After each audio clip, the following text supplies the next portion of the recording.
We are set to go. I'm going to go ahead and get started with the while people dial in. So welcome everybody to the Measuring Network Quality for End Users workshop, an IAB workshop in virtual 2021. Thank you for all coming, for regardless of whatever time zone you're in. This is day one. You probably guessed that already. So the structure of the workshop I'll go over really briefly, which is we have a 3-day workshop scheduled over the next 3 days. It's 4 hours per day. We have roughly hour-long sort of subsessions, so the way that the chairs in the program committee divided things up. So we have hour-long subsessions with discussion time in each of them. So there's there's a small number of 5-minute presentations, 3 to 4 typically, and they're very, very rapid, and the whole point of them is to just get your succinct points across to see the discussion times that happen later. And there will be 3 minutes or so of clarification questions after each presentation, but please no discussion during that time. There should really just be time for, I didn't understand something about your slides, or can you further elaborate on something? But the real meat will be in the discussions, which we have set for 30 to 40 minutes after the presentation sets. Because we have a huge number of participants, we have decided to try and limit people's comment time with the microphone lines to 60 seconds, which we recognize as both short and long, depending on how much you like to talk. But we encourage, all workshop participants to actively participate in these discussions. You can see that the word discussion is in bold, like 4 times on this slide. You probably get the point that that's what we're really shooting for, right? That this should be a interactive collaboration type environment. The session chairs will be strictly enforcing all the times. We have a number of session chairs that we've picked out of the program committee that have volunteered to run each set of panels, basically. A little bit of administratia. This workshop is being recorded. Supposedly, it's automatic. Oh, yep, it's recording. And we will publish the results to YouTube sometime after the event is over, working with the IETF Secretariat to make that happen. And then the other thing that we've decided to do is we will close the recording at the end of the workshop every day, but we will leave the room open for a few hours in case people want to stay around, maybe have some smaller group conversations, and feel free to say during discussion time, hey, let's continue this after the day is over, if you want more of an informal discussion and people can hang around and maybe brainstorm and follow on. So we'll try and do that every day. It'll stay open for a couple of hours, but the recording will be turned off. I want to thank everybody attending today. The IAB, really appreciates the energy that has been put into this workshop. So on behalf of the IAB, thank you very much, especially to the workshop chairs, Jenny and Omer. They put an immense amount of work. It's very difficult to put together such a rapid-paced, workshop with so many participants. And we couldn't have done it without the program committee, which there's a large number of people that helped review all of the documents, put them into keywords and groupings so that we could hopefully put together a presentation series that will work really, really well. But even more importantly, right, all of you that have contributed documents and have offered to present. I'm sorry that we couldn't have every document author be a present. But obviously that this is a topic which is highly engaging, and we're really looking forward to the discussions that we get out of it. So thank you very much to everybody that helped, and for those that are showing up today to actively participate in the discussions. The agenda, I think, is on the website. This is today's agenda.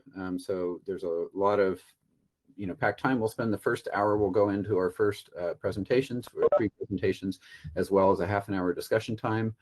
There will be a keynote in an hour by Vince Cerf, and I'll introduce him at that time, and then we'll have a couple more short presentations directly thereafter. There will be some time to ask Vint any clarifying questions or discussions based on him. So he'll probably give about a 20-minute presentation, and then we'll have 10 minutes of discussion surrounding his particular presentation. I'm greatly looking forward to that. And then we will have a short break in the middle of every day. So there's a 2-hour slot, or really an hour and 50 minutes, and then we'll have or 2-hour slot, and then we'll have a 10-minute break every day. And then we'll get into furthering into introductions, and then we'll begin sort of some of the meat of our discussions later in the day, which is sort of the metrics, the first metrics session. So that is it. I'm going to turn it over now to Keith with 4 minutes to spare. So we're beyond on track, which is fantastic. Keith, are you here and available? Hello, I'm here. Excellent. Do you want to share your slides? Yeah, let me do that. The chairs will be, the session chairs will be sharing all the slides to decrease the amount of time between switching between presenters with the short presentations. So. Okay, how does that look for you? Looks good. Okay, great. Well, our first speaker will be the person who literally his work got me interested in this field. Without further ado, Stuart Cheshire. The internet is a shared network. Thank you, Keith. Welcome to this workshop. Good morning, good afternoon, good evening, wherever you are in the world. Let's move to the first slide.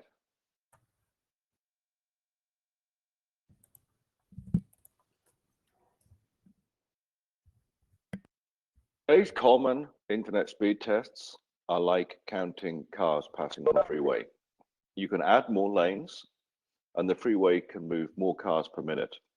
But that doesn't mean necessarily that any individual car is getting to its destination any faster. You've made the freeway wider, not faster. That's why we call it bandwidth, not band speed. And that's great. Now that we know how to provide abundant bandwidth, what should we focus on next? And my focus is responsiveness. But there are many things we should look at for improving network quality. I've listed some items here for things that internet connections could do better. IPv6 support is one obvious example, reducing the need for NAT and giving devices addresses that make them reachable, and innovation, new protocols. Multipath TCP and QUIC give better mobility by supporting multiple parallel communication paths. Things like TCP Fast Open, TLS 1.3 give us faster connection setup.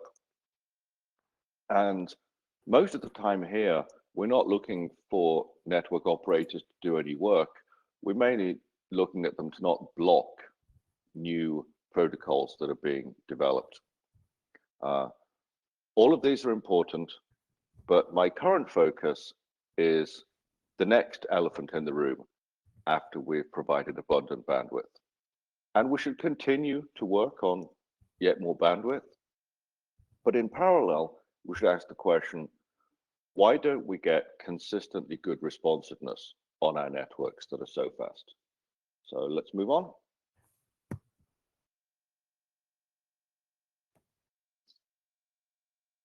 I want to take a moment to look at the choice of words here. As well as moving bigger objects through the network, we should try to move them through the network faster. And that means getting a request to a server and getting the response back quicker. So lower round trip time. But I particularly care about end-to-end delays, not just the network ping time measured using ICMP echo request, because that's not what we spend our days doing on our computers when we use the network. So I want us to keep our focus on what's important for end users. And that's what people sometimes call glass to glass or speaker to speaker round trip time. If we're talking and you ask me a question and I hear you and I respond, the important question is, how long does it take for you to hear my reply? Where we find delays in the network, we should fix those. And that's what the IETF works on. But where we find delays in end systems as well, in microphones, in cameras, encoding delays, display delays, we should work on fixing those too. So my goal is not to scapegoat the network and blame everything on the network. My goal is to get better end user experience. And I also care about consistency. People often quote average round trip time, but the good average by itself may not be enough. If for 5 seconds out of a typical minute, the delay is briefly 10 times worse, then that doesn't help. That would make for a very rough video conferencing experience. So I care more about the 99th or the 99.9th percentile. So what is the responsiveness that applications can expect to get almost all of the time? Next slide, please.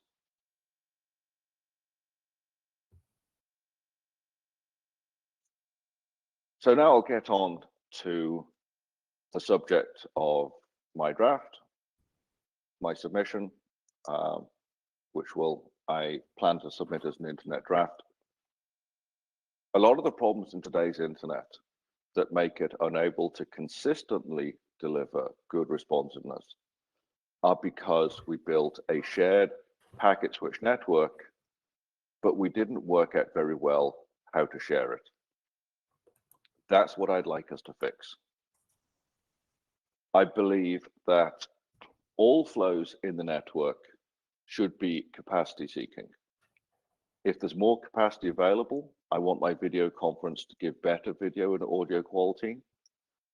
But if there's less capacity available, I don't want it to just fail. I want it to adapt. I believe that all flows in the network deserve to get both high throughput and low delay at the same time. Key techniques here, key technologies are active queue management to keep queues short, explicit congestion notification to signal senders to adjust their rate without the cost of packet loss. I would love to see fine-grained notification like L4S become successful, because that lets us keep queues even shorter. I have my reservations about flow queuing. Flow queuing assumes that we want to protect a well-behaved flow from a badly behaved flow, and there are cases where that may be useful. But if we believe that all flows are capacity seeking, if they use a Reno-style congestion control algorithm, they will fill up their queue until either packet loss or ECN pushes back. But if you had about 20 seconds on this topic, what would you say? Well, that's what I'm trying to do, and I'm trying to keep on time because we have a lot of presentations to get through, and as the first one, I want to set a good precedent for the rest of the workshop. So I want not just a flow to be insulated from other flows. I want it to be insulated from the effects of its own capacity-seeking behavior. And my final point is that it's not a zero-sum game.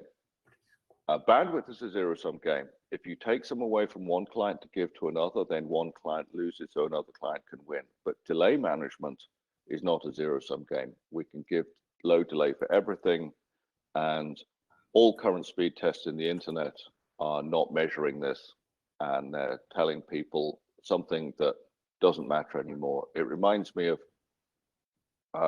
teenage boys in the 1990s would brag about whose computer had the most megahertz. They even had little LED displays on the front showing the clock speed and a turbo boost button you could press to make it go faster. Nobody cares anymore. How many megahertz does your iPhone have? Nobody cares. They care about what it can do, not the specs. So let's move to the last slide. I think we're really out of time. If you could sum up quickly, thank you. I'm sorry, on the timetable it said I had 5 minutes. You're at about 8 now, Stuart. Okay. Well, in my document, I mentioned some other things which I won't talk about now, but in the spirit of SIGCOMM outrageous opinions, I have severe reservations about non-queue building flows as a concept, and UDP is not a transport protocol. So if you're using that and you don't understand that, we should be worried about the damage you're going to do to the internet. Thank you. All right, thank you very much. Are there any clarifying questions before we move on?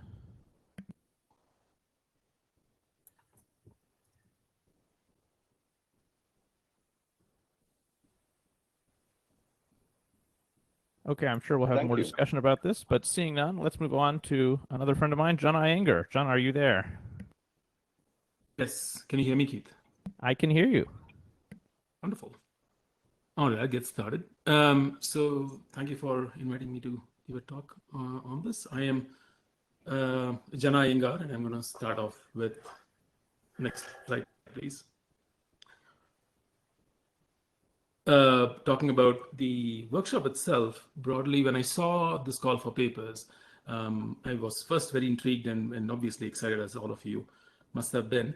And I saw the questions that were described in the workshop call for papers, saying, what are the fundamental properties of a network that contribute to good user experience, and so on, and all worthy questions, of course. And my first response was, next slide,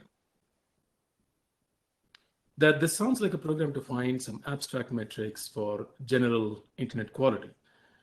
And my immediate instinctive response was, next slide, this is doomed to be eventually useless. And then I thought some more, and I've had this thought in my mind for a little while, next slide, that there will never be any Maxwell's equations for internet quality. I've thought about this, and I wanted to say this loud to many people, that there are no fundamental laws of the internet, so to speak, and we'll never be able to find them, and any program to look for them is doomed. And as I thought about this more and more, next slide, please, I wanted to bring my inner Lewis Black out.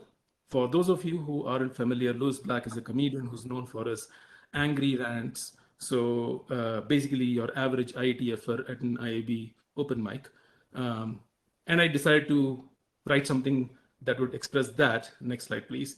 And I started to write and saying that talking about metrics in the abstract is meaningless. I'm going to go through this in not so much a Lewis Black voice, but an Indian Lewis Black voice, because that's the best I can do. That application metrics are ultimately what matter. Specific applications and their metrics that ultimately drive deployment of anything in a network. Look at a whole bunch of examples, ECN, AQM, congestion control. All of these were demonstrably great in some abstract metric, but didn't move the needle for real applications. Next, please. And the best example of this is really congestion control. The community went through many phases of trying to figure out how to evaluate congestion controllers by trying to distill internet topologies, by trying to figure out what internet traffic looks like, and then with just TCP and applications, then finally giving up and coming to terms now more recently to actually thinking about what congestion control really does to real applications. Next, please. So I'll propose shortcutting the whole thing and not go looking for abstract metrics, because you can't really do very much with this. I would propose that you look at network quality as what a user can do and cannot do well on the network.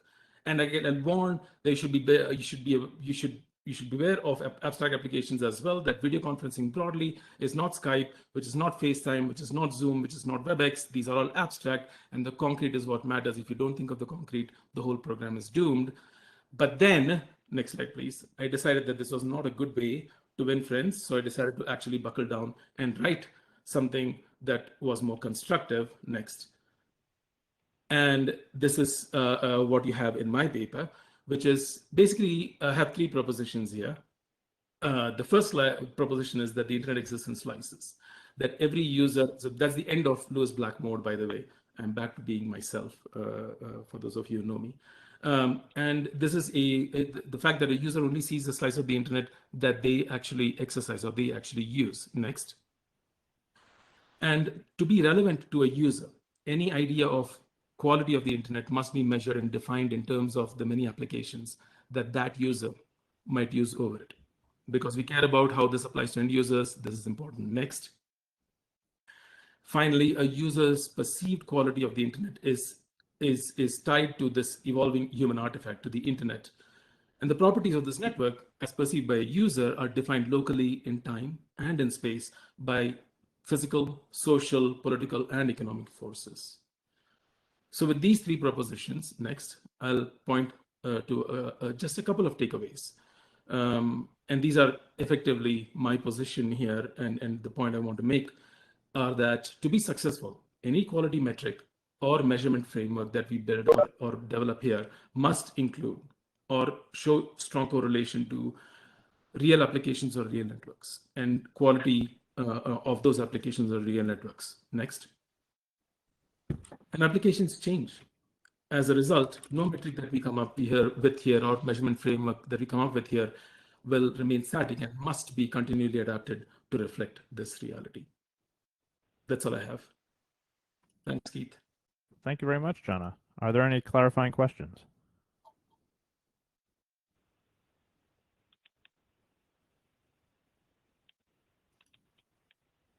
I didn't manage to wake everybody up yet.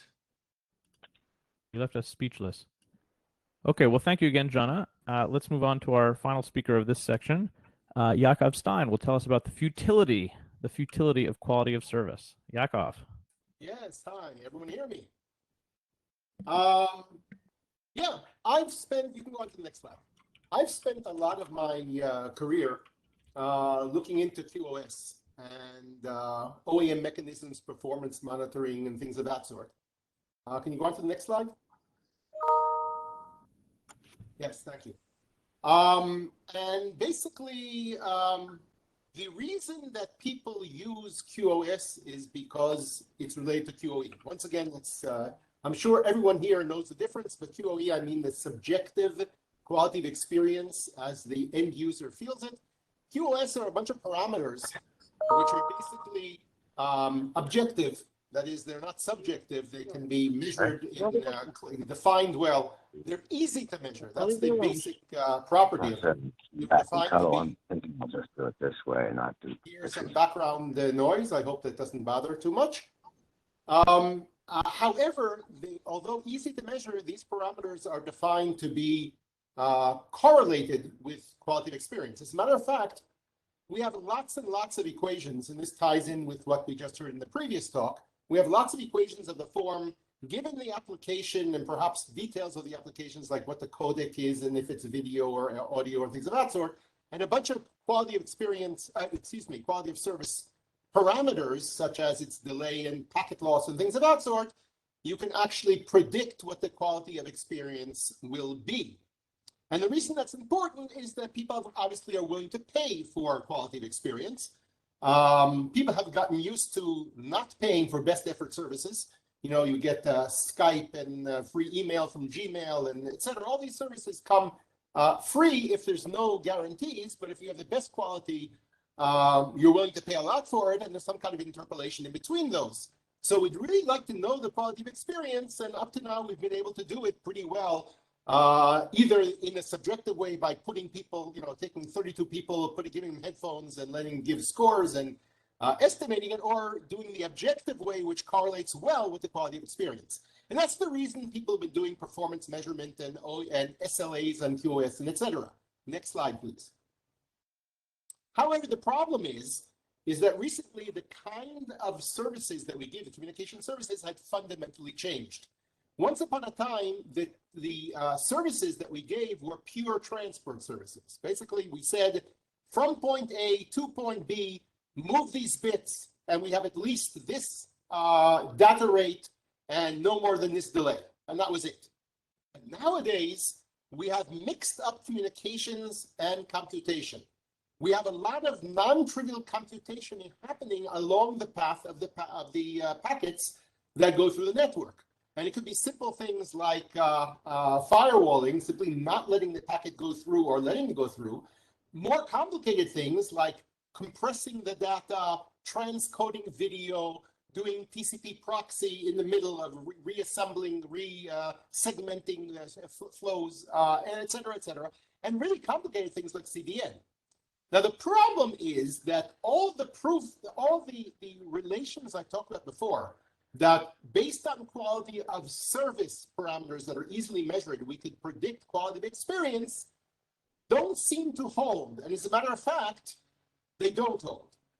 And if they don't hold, that is, quality of service doesn't necessarily allow you to predict quality of experience, then basically all these quality of service parameters that we have so much information about and so much knowledge about how to measure them, they're basically meaningless. Next slide, please. And the proof that this is the case, that is, you cannot find in general a formula for a given application, that given packet loss and packet loss rate and delay and jitter and all these things that you can find the quality of experience is based on a sequence of thought experiments. I simply point you to the paper which I sent in. And this will show you that you can't actually make it all work. And just the last thing I wanted to say is that NFV, that is making virtual functionalities, makes everything much worse, because if the functionalities, the non-trivial computation was in one particular place and I knew what it was, I could probably work around it and measure before and after. But if I can bring a new functionality and put it somewhere and move it from place to place, then you have to be aware that at any time, the quality of service can stop predicting what the quality of experience means, what the quality of experience is, which means that the end user, even though you think you're giving a good service, might be unhappy, and it could be around the other way around. You might think it's a really bad service, and the end user could be really happy with it. So that's pretty much what I wanted to say. Thank you. All right, thank you much. Before we move on to the discussion, are there any clarifying questions?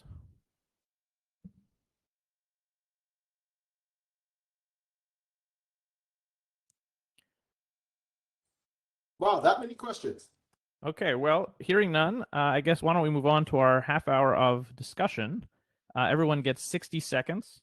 And the first discussant is Bob Briscoe. Hi there. They were pretty dismal talks. They sort of basically said, you can't do anything. Which is sort of, you know, doesn't really give us much hope. So I don't know. I don't know whether it was just trying to be clever or something, but I don't think, Yakov, that just because QoE isn't a pure function of QoS means you can't do anything. And similarly, Jana, I don't think just because you know there isn't a correlation between what the application, how the application quality is and the network quality is, or there isn't a strong correlation. It doesn't mean that if you say reduce delay at the in network packets by I don't know 70% or something like that, you won't see any effect. I think maybe you're sort of both trying to look for some precision that isn't there, but maybe missing the propensity there being some effect. Thank you. Our next discussant is Matt Mathis. Yeah, I'd like to respectfully disagree, Bob. I think the problem here is that the talks are objecting to trying to boil the ocean by dividing the problem too broadly.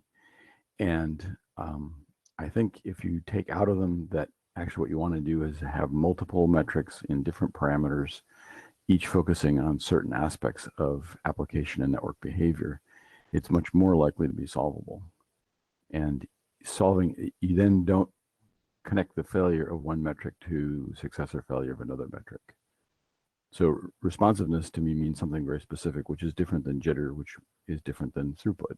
And a responsiveness metric. I agree with what you've said, but I don't think that's what either of the talks said. But anyway, yes, the talks took unnecessarily extreme positions that sounded like boiling the ocean. All right, so can I interject really quick for administrative? So a couple of things. I should have mentioned this in my earlier slides, and I apologize for not doing that. A couple of things. We are using the chat for queuing, so if you put +Q in the chat, the moderator for the session will call on you.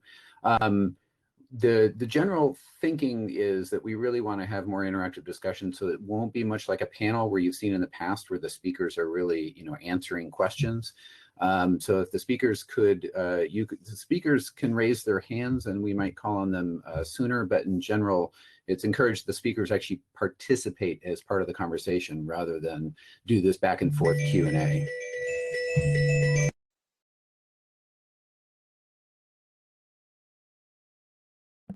All right, shall we move on to John Iyengar? Thank you, Keith. So I wanted to step in there very quickly because my name was raised a couple of times, but precise, Bob, because I think that there's and it's only you're trying to boil the ocean, but the idea is that ultimately an abstract metric has to be tied to something concrete and real. if it is to mean anything at all.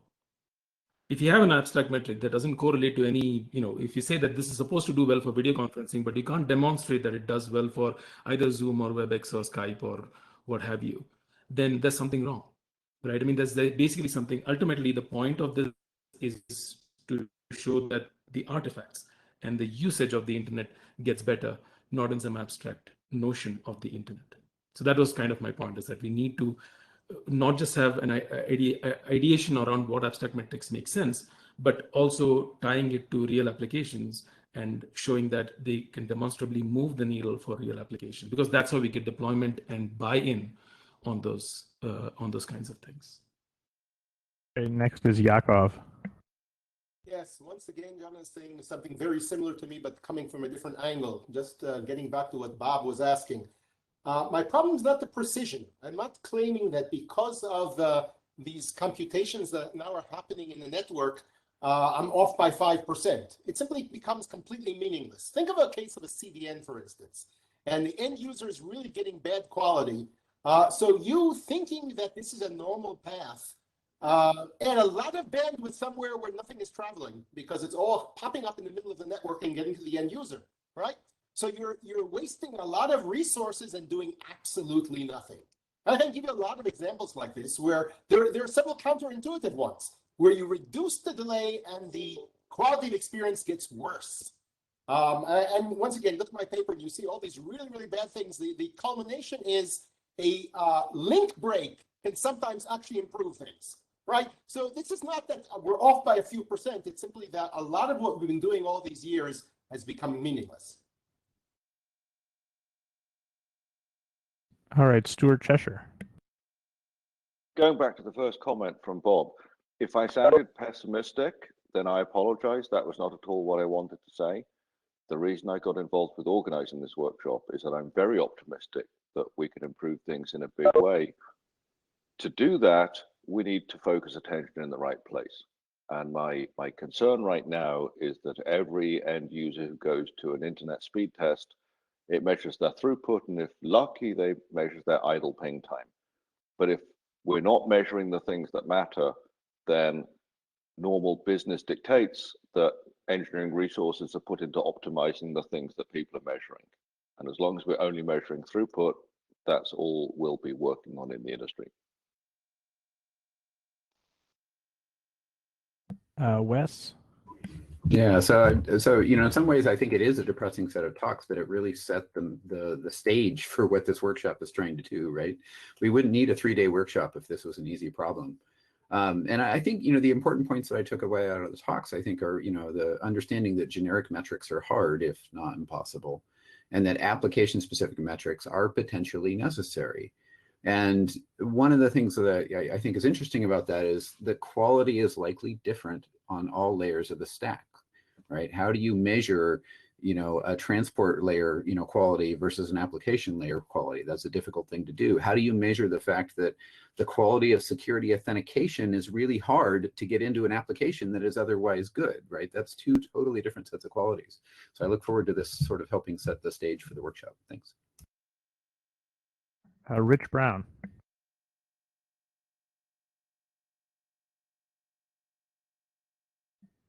Rich Brown, are you there? He's probably muted. Okay, why don't we move on and come back? Next is Jim Geddes. So it's one thing to have a metric.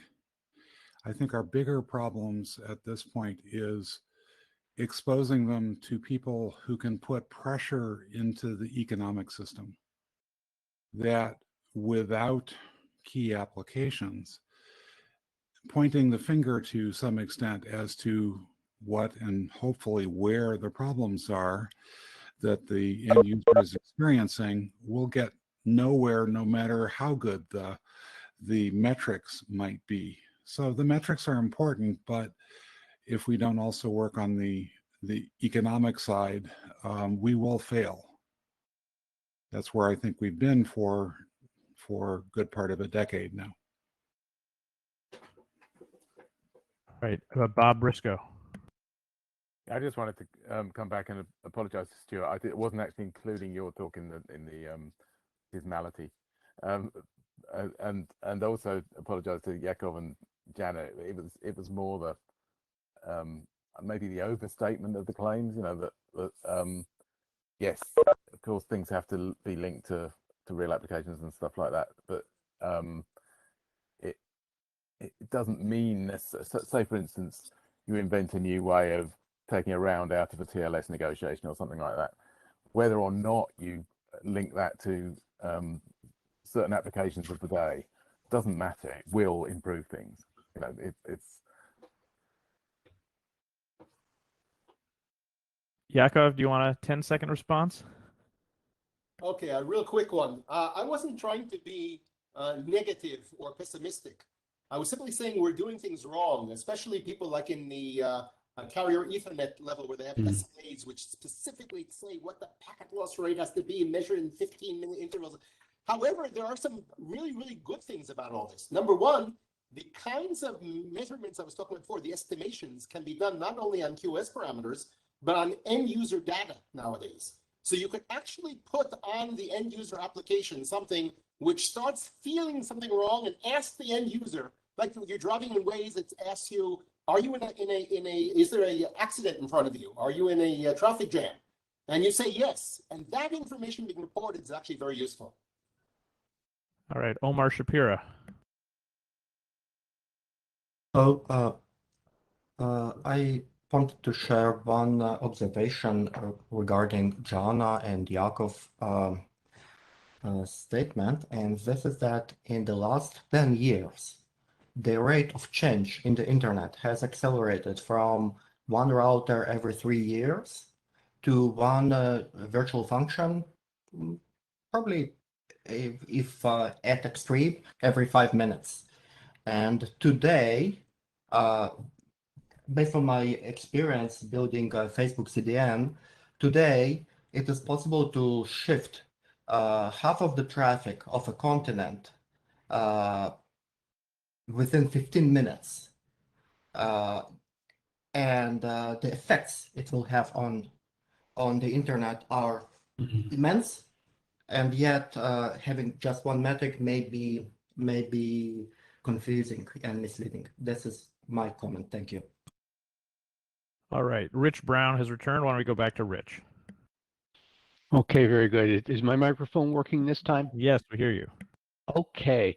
I hunger for a day when vendors, router manufacturers, and service providers compete on the basis of responsiveness in the same way they compete on speed, up to X megabits, and it's responsive too.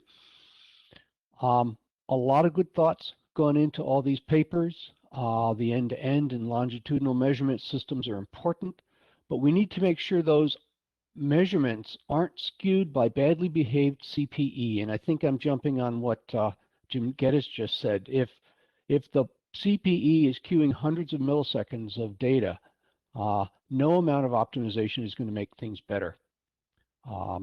In my little town of 1,700 people, I turned a lot of people onto commercial routers that use FQCODL to make their 7 megabit DSL responsive. And they were all delighted, but it doesn't scale. Rich Brown going to your house or telling you on the local listserv doesn't work. I can't Appleseed the world. The challenge for this group. Oh, am I out? Yeah, you're out. Well, we can put you back in if you queue again. Thanks. Right. Let us go to Matt Mathis.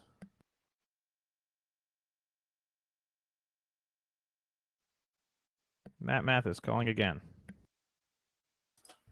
Missed my mute button. I think one of the things that is biting us is that the idea of an abstract metric makes it perhaps too big. The way I think about this problem is like a food labels, food ingredient labels or food nutrition labels. What we haven't decided on is what the rows need to be in the network food label, and each of these arguments applies independently for each row in the food label, and then there's a separate problem, which is deciding which rows you keep and which rows don't work well enough. And I think if you look at it hierarchically of finding different largely orthogonal ways of measuring the network and focusing on improving the quality of each of those. Clearly, speed is one of them, and I think responsiveness is going to turn out to be the next one. And work through the list. It will gradually get better for everything. Jitter is, and real time is a completely third one.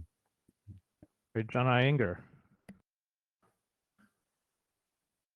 Thanks, Keith. So I want to quickly respond to an earlier comment by Bob and perhaps others as well after that, to say that I don't think that it's pessimistic to, well, the way I came off might have sounded pessimistic, but I think I was trying to bring caution, perhaps, to getting carried away to a very academic exercise, which might not ultimately, to Jim Geddes' point, drive adoption. Ultimately, if we want to actually find what the economic buttons are, one of the strong economic buttons are improve application performance, and that's going to get you something. So I just want to bring, I still think that it's important for us to consider how, whatever it is that we do here, if you are chasing either a metric or a framework or whatever it is that we're chasing, that we incorporate and bring in real applications into the picture there. Stuart Cheshire. Thanks. Coming back to Bob again, I'm going to push back on what you said, Bob, that saving the round trip time on TLS is bound to improve things and we don't have to demonstrate it. The way my group works at Apple in software, we're very driven by demos. And if we go to the VP with slides showing statistics, his answer is always, show me the demo. And if we have some technology, whether it's to do with the hard disk or whatever, if we can't demonstrate a user visible benefit, then maybe our assumptions are wrong. So I do think, and you're probably right, shaving a TLS round trip does help, but you need to demonstrate that to show that we're not making faulty assumptions. And I want to make one plea to everybody. Let's stop saying speed when we mean capacity. An oil tanker carries lots of cargo, but it's not faster than a speedboat. So as long as we keep saying speed when we mean capacity, we're perpetuating this myth that is what got us here in the first place.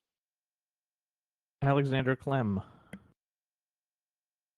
Hi, I wanted to comment on the earlier comments that really actually it's the quality of experience that counts at the end of the day, not just the quality of service.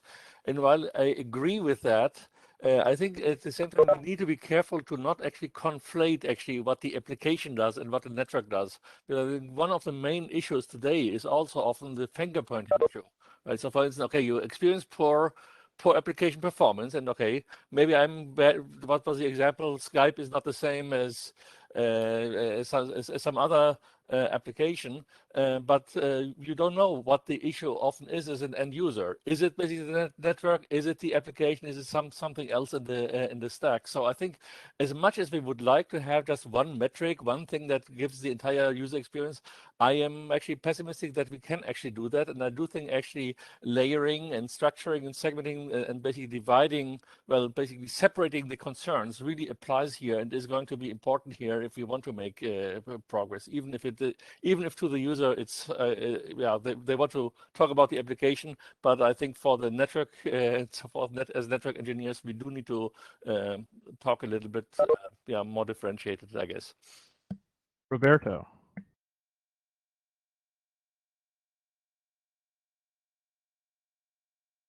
Roberto, are you there? Okay, moving on. Neil Davies. Just to come back to this issue of the metric, I think one of the ways of viewing this that we found useful is to talk about application outcomes, or to look at things like, you know, for video on demand, it's the probability that you will get a buffering event in an hour of watching, you know, or the time to the first frame, or, you know, there are a whole bunch of metrics like this, which are all really based upon measurable outcomes that you can measure in various ways. And I think that you can relate, it is possible to relate for a given application, for a given setup, how as the network quality changes, that application experience changes. And I mean, I think we're coming from this that the user experience is what matters. and it's the user experience that is what people value. All right, thank you. Let's go back to Roberto. I wanted to echo Jana's point about real-world applications. I think it's very apropos. It's hard to motivate any work without that. I also want to say that it's also pretty clear that we have applications that are competing in terms of their requirements. So they're the ones that care about capacity and the ones that care about latency and jitter. And I'm very curious if we found any application that doesn't fit into those buckets, because if so, it does help simplify.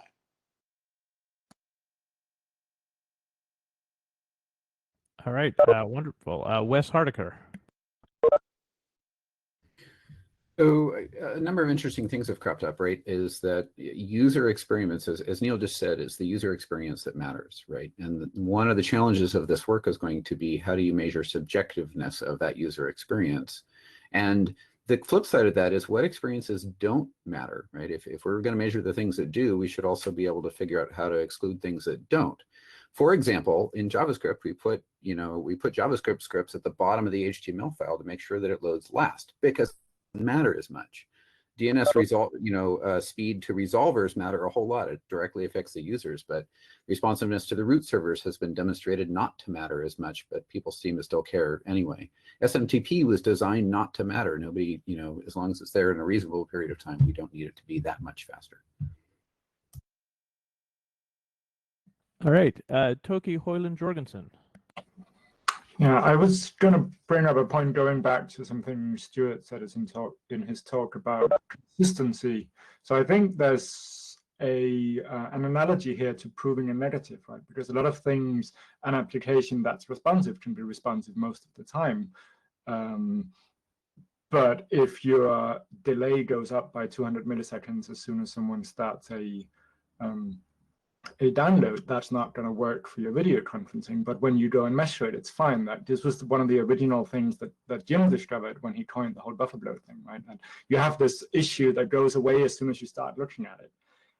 And much as I hate speed tests, one of the nice things about it is bandwidth is really easy to measure, because you measure something that's there, whereas for a lot of the responsiveness metrics, you really want to measure the absence of delay. All right, thank you. And I'm sorry, I skipped Bob Briscoe. Hi, I don't want to go on about this. I mean, I generally agree with Jana and Jana, sorry, and Yakov. I just wanted to say that yes, you need to link things to application experience, to real applications, but I don't want to put that up as a barrier for someone who knows what they're doing and knows that cutting out a load of delay is going to be good, but they can't get anywhere unless they produce some demo of something that where all the existing applications are written for today's internet, and so they won't demonstrate it, and so you have to write a whole application just to prove that this massive thing you're trying to do works. I mean, in my own work, I've always done that. I'm just saying I don't want to make this into a religion that you have to demonstrate everything. And even though I would myself, there are cases where things are obvious. No, Bob, you're all about dismantling religions. Yeah. All right, let's move on to Jana Iyengar. Nice one there, Keith. I'll respond very quickly to Bob to say I don't think that I don't think it's a barrier I'm presenting or we are presenting. It's a barrier that naturally presents itself. If you're not able to demonstrate, as Stuart was pointing out, it's difficult to get things accepted and deployed. So I want to come back to something that Wes asked about: how do you find what the right metrics are? And that's not quite what you asked, but I wanted to say that that's actually exactly why I wanted to bring in concrete applications. If you ask anybody who's working on any of these products, so to speak, that we might think of using on the internet, they all first come up with metrics and then they build the product, or oftentimes at least, because they want to keep improving the product and they are looking at particular metrics that drive usage. If you look at YouTube, for example, or Netflix or Zoom, they all have metrics. WebEx has its own metrics for exactly what it does, for how to measure improvement, so to speak. and they might measure improvement in particular ways. And those are important and useful. It's certainly valuable to generally say that video conferencing does better with responsiveness. I think I would agree with that. Similarly, video streaming, if you want to have fewer rebuffers, then you want to have a smaller buffer. So those are generalities, and I think those are perfectly fine and reasonable. But ultimately, when we're talking about a metric or metrics or a measurement framework, it becomes more important to actually think about the more specific. Praveen. I was wondering how this approach that is application centric would scale, because when you're building infrastructure, let's say you're building a transport, you're dealing with a lot of different applications. So focus on one application might, you might improve a metric for one application might end up harming another application. So generally, how as, infrastructure builders, how do we deal with the diversity of applications? I think that becomes a challenge with the application-centric approach. Jim Geddes. This again, I'll keep banging on the economic drum. Right now, basically, people are either given insufficient or bad information without any knowledge of where problems are occurring. So they can't do anything. They can't vote with their dollars. One of the first things that we discovered in the buffer bloat work was we didn't have measurement tools and statistics. Toki went off and built a tool. But that economic pressure has to happen, and it needs to be at least approximately integrated into applications whenever possible, so it can say, I don't think my app is the problem here, but it smells like it's someplace else. Please go do some tests to try to point some fingers. We have to put economic pressure into the system. All right, Christoph. Yes, on the question of the network quality for certain applications, I think it's important to keep in mind that while people use many different applications at the same time, or different people use different applications at the same time on the same network, and as Stuart mentioned in his part of the talk, is that the internet is a shared network, and we want the network to be good for all applications, even if they run concurrently. There's no reason why a software update can't coexist with a WebEx call. It should be working fine. And I think it's more about, we need to identify classes of use cases. Let's say mail, people are more, there are the power users, and then there are the people that work from home, and then there are people that just use mail and web, and identify metrics or groups of metrics for these kind of classes.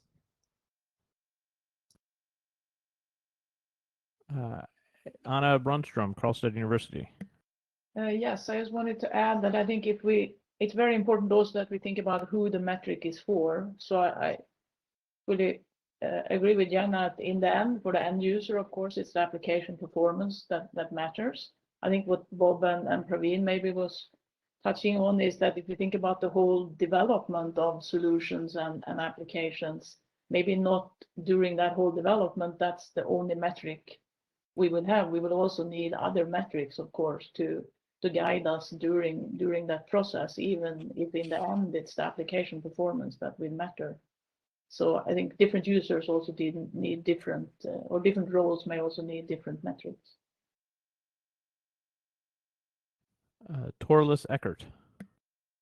So when Yakov mentioned VMs make life harder, I was remembered of the first IBM computers who supposedly inserted maps so that the interactive experience was very persistent, and people wouldn't understand that, they could get at low usage time, get much faster response times than over high load. Nowadays, we have, the majority of internet traffic being supposed streaming that has a playout buffer of up to 30 seconds to give you an average bitrate experience under that, capacity seeking performance of the internet. So maybe at some point in time, we wake up and see that the best effort service for the quote internet isn't the only thing that we should be focusing on, but you know, in the majority of private networks that are doing, you know, mission critical services in the network, we have a lot more of the services for network transport that we've defined in the IETF than in the internet. Jeff Houston. Look, I think part of this issue is actually a fluid or a flow dynamic problem. You know, the network just doesn't give a flow capacity. The network actually relents if a flow exerts pressure on the network. And interestingly, you know, like many fluid dynamic problems, the higher the pressure you exert on the system, the greater the resistance to actually giving more resources to that particular flow. And so if you think about this, the outcome is all about dynamic equilibration, and it's not a static resource allocation. And a lot of these measurement arguments are just trying to measure static resources. That won't work. The key is all about responsive networks. And oddly enough, I think this gets all about buffer sizes within the network more than anything else. And as for economic pressure, it's clear to me that QoS is largely a market failure. Economics is not going to solve your problem here. Thanks.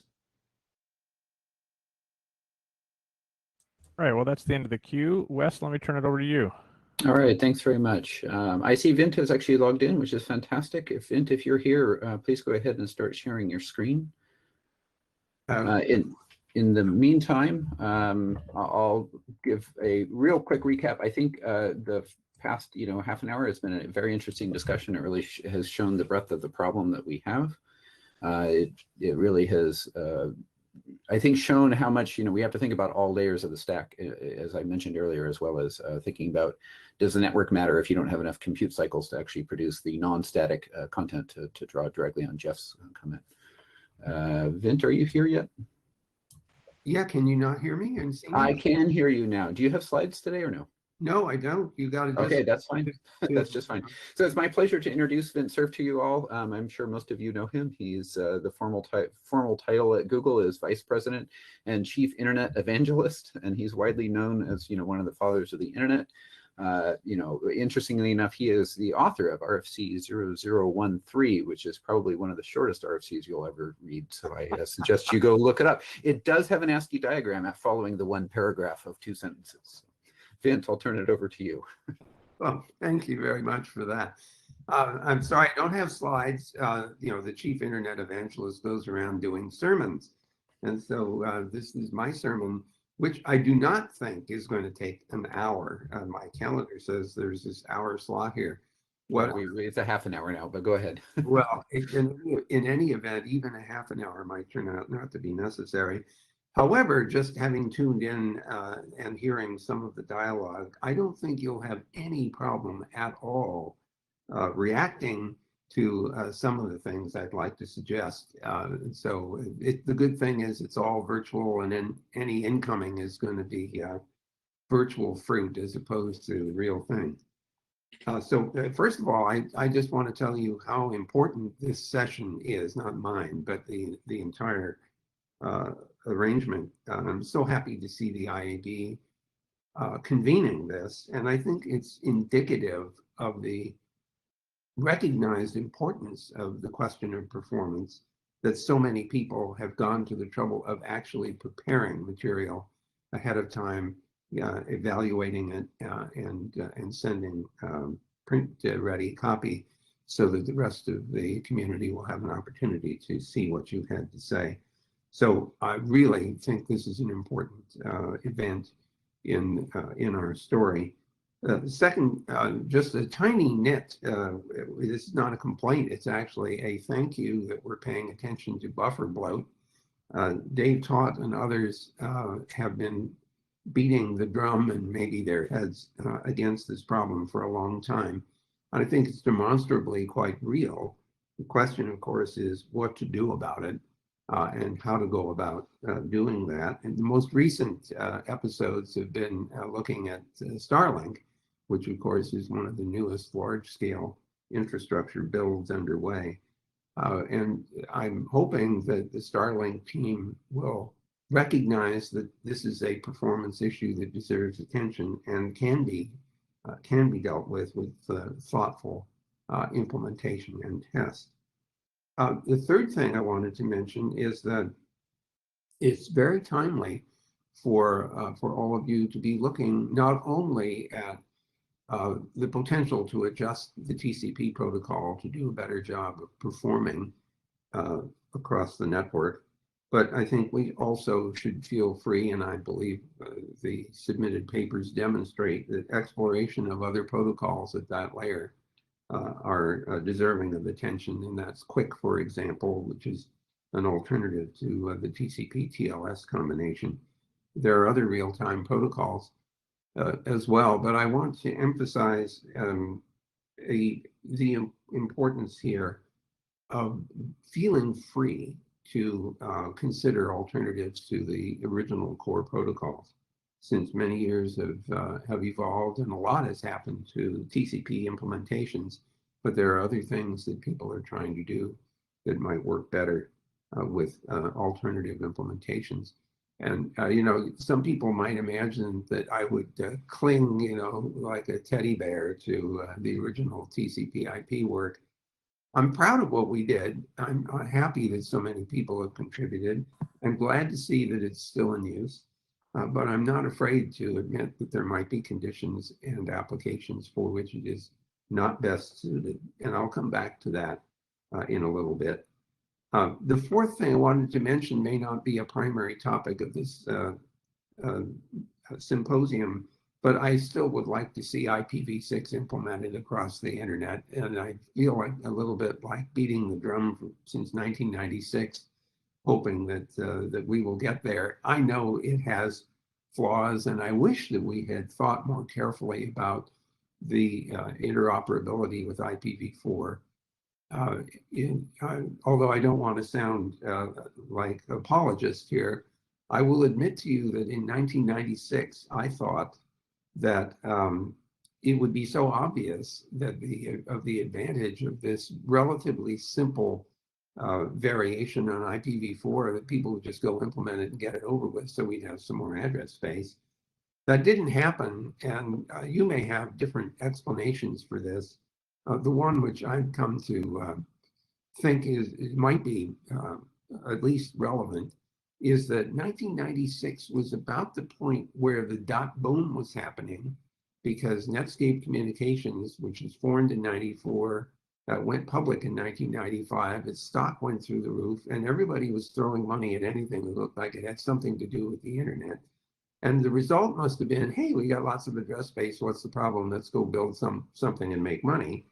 And so we did not catch the moment to get V6 done until, of course, the rapid expansion of the internet made it harder to get there, especially considering we didn't really run out in a severe way until 2011, which was at that point some 15 years in the future. At least that's my my little apologia for not getting to IPv6, but I still think we should get there. The fifth point I wanted to make has to do with the fact that we may be operating in a space with dramatically different parameters than we have had before. And that parametric variation justifies, in my opinion, re-examination and scrutiny, not just of transport protocols, but possibly a lot of the others that make up the internet. And so the idea of looking at performance in many different dimensions, whether it's latency, jitter, absolute bandwidth, or other reachability and a variety of other metrics, is timely, in my opinion. And it probably is a little mind-stretching when you start changing the parameters in which the protocols operate, the maximum latencies, for example, or the rate of discontinuity. You begin to see alternative designs that might work better than we'll call the classic TCP. A good example of that, of course, is the bundle protocol work, which has gone on with the interplanetary internet effort. And there you can see very quickly that ping is not your friend. You don't have a very good estimate for how long it will be before a response to an echo packet would show up, especially if it's a multi-hop and frequently disconnected system. There are a whole lot of things. Network management doesn't work very well. DNS is questionable if the round trip times are 40 minutes to 4 hours. And there's a possibility that the IP address you got back from the DNS turns out to be wrong by the time you get it because somebody moved to a different network and got a different IP address. These kinds of parametric changes could also happen terrestrially, not quite in the same way. I don't expect the speed of light to be altered in such a way that it takes 4 hours to get from here to a geosynchronous satellite and back. But there are parametric variations in even a terrestrial environment. Breakage and lack of connectivity would be an obvious one, especially as we rely increasingly on radio-based protocols, 5G, 4G, 6G, whatever the hell that is, Wi-Fi and others. So I think that these parametric variations deserve our attention and might even drive alternative protocol design. This sixth thing that I wanted to suggest to you, and which I suspect this conference may generate, is, well, I'll call this a desirable properties exercise. As we look at the various parametric spaces in which we are expecting our protocols to work, I can imagine wanting to have a kind of a document that says something about desirable properties of transport protocol design in varying parameter spaces. And it's the desirable properties thing that I'd like to encourage attention to, because we want to ask, what is it that we want to get out of these protocols, either the existing ones tuned in some way or new ones that are aimed at particular performance. Among the desirable properties might very well be low latency, for example. And you will all recall that when the IP was split from the original TCP design, it was for purposes of dealing with real-time communication that did not require 100% delivery of all the data. The one-liner description of that for me while I was at ARPA was, you want to know where the missile is now, not where it was. And that was enough to justify a lot of people's attention to splitting IP off from TCP, to say nothing of real-time speech and video. But I think an exercise that makes us cite what the desirable properties are of the protocol suites that we're working on would be very helpful, because it will help others to understand what's driving a particular vector, a particular design vector, or a particular implementation vector. So I've always found that to be a very useful exercise. I have only two other things I wanted to bring up. One of them has to do with backward compatibility. The painful IPv4, IPv6 situation might conceivably have been done better, particularly if there had been a way to arrange for a backward compatibility mode for IPv6 and IPv4. But I could never quite figure out how to get the IPv4 32-bit address space to contain 128 bits of address in order to refer to a v6 target that didn't exist at the time that the IPv4 protocols were developed and the nomenclature designed.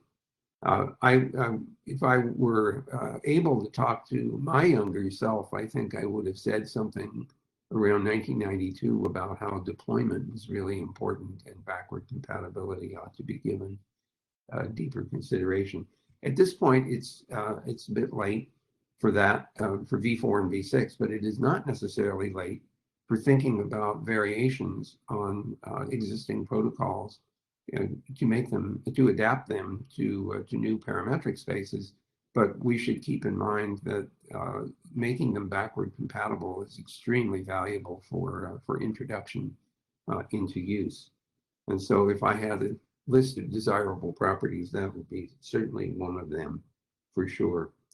And the last point I wanted to make, and I see that I've only used about 11 minutes so far, which is, I don't need to use more than you can stand and I have to offer.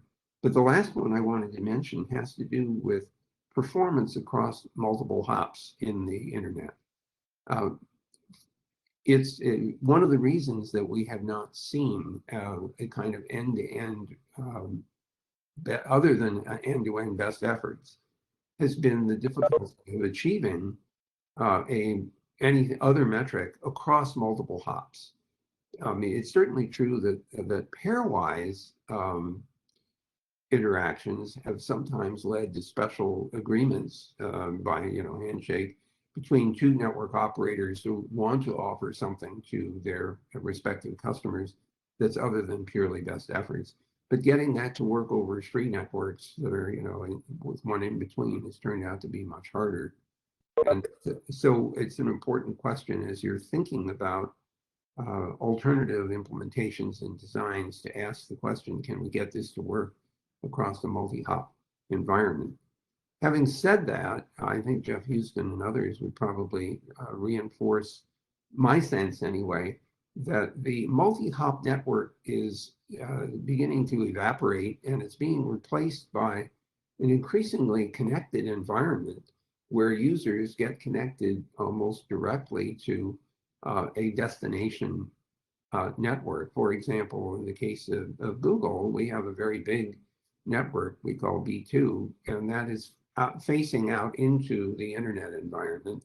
And for the most part, there is sufficient connectivity of that network to other network operators in what we think of as the public internet, that it's really kind of a two-hop or a one-hop system, because you get onto some ISP, and that ISP has direct access to the Google B2 network, and then you're into the Google space. And the same argument could be made, I suppose, for Amazon and others. I haven't done the appropriate homework to look at the BGP tables, the forwarding tables, to confirm that view, but perhaps some of you have and can say something about the shifting architecture of the internet, where an increasing number of large players have substantial networking capability and heavy connectivity with the rest of the public internet. So as we think about improvements in design and parametric adaptation, it seems to me we should be asking ourselves, what does the multi-hop situation look like in this environment? I actually have a couple of other things that have just occurred to me while I was talking. So let me add a ninth observation, and that has to do with the use of broadcast capability.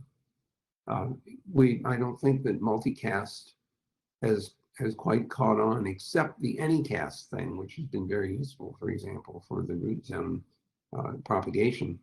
But it occurs to me that in the radio world, we have not taken a lot of advantage, at least to my knowledge, in the fact that when you transmit a radio signal, multiple parties can receive it. We tend to turn those things into point-to-point links, as we appear to have done with Wi-Fi, for example.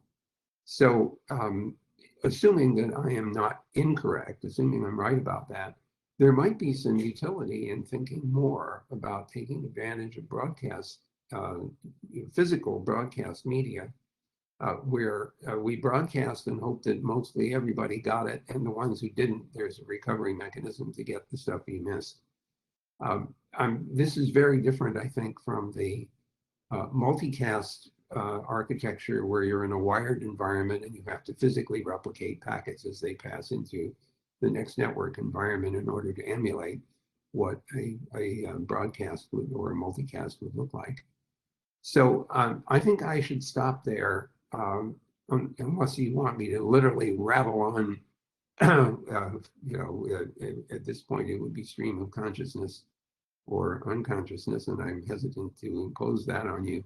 What I would like, though, is to know how far off the mark I am with any of these notions, and whether you would add to them some concrete foci that I haven't mentioned, but that you think should be important. So if it's all right, Mr. Chairman, I'd stop there and invite reactions from people who are still awake.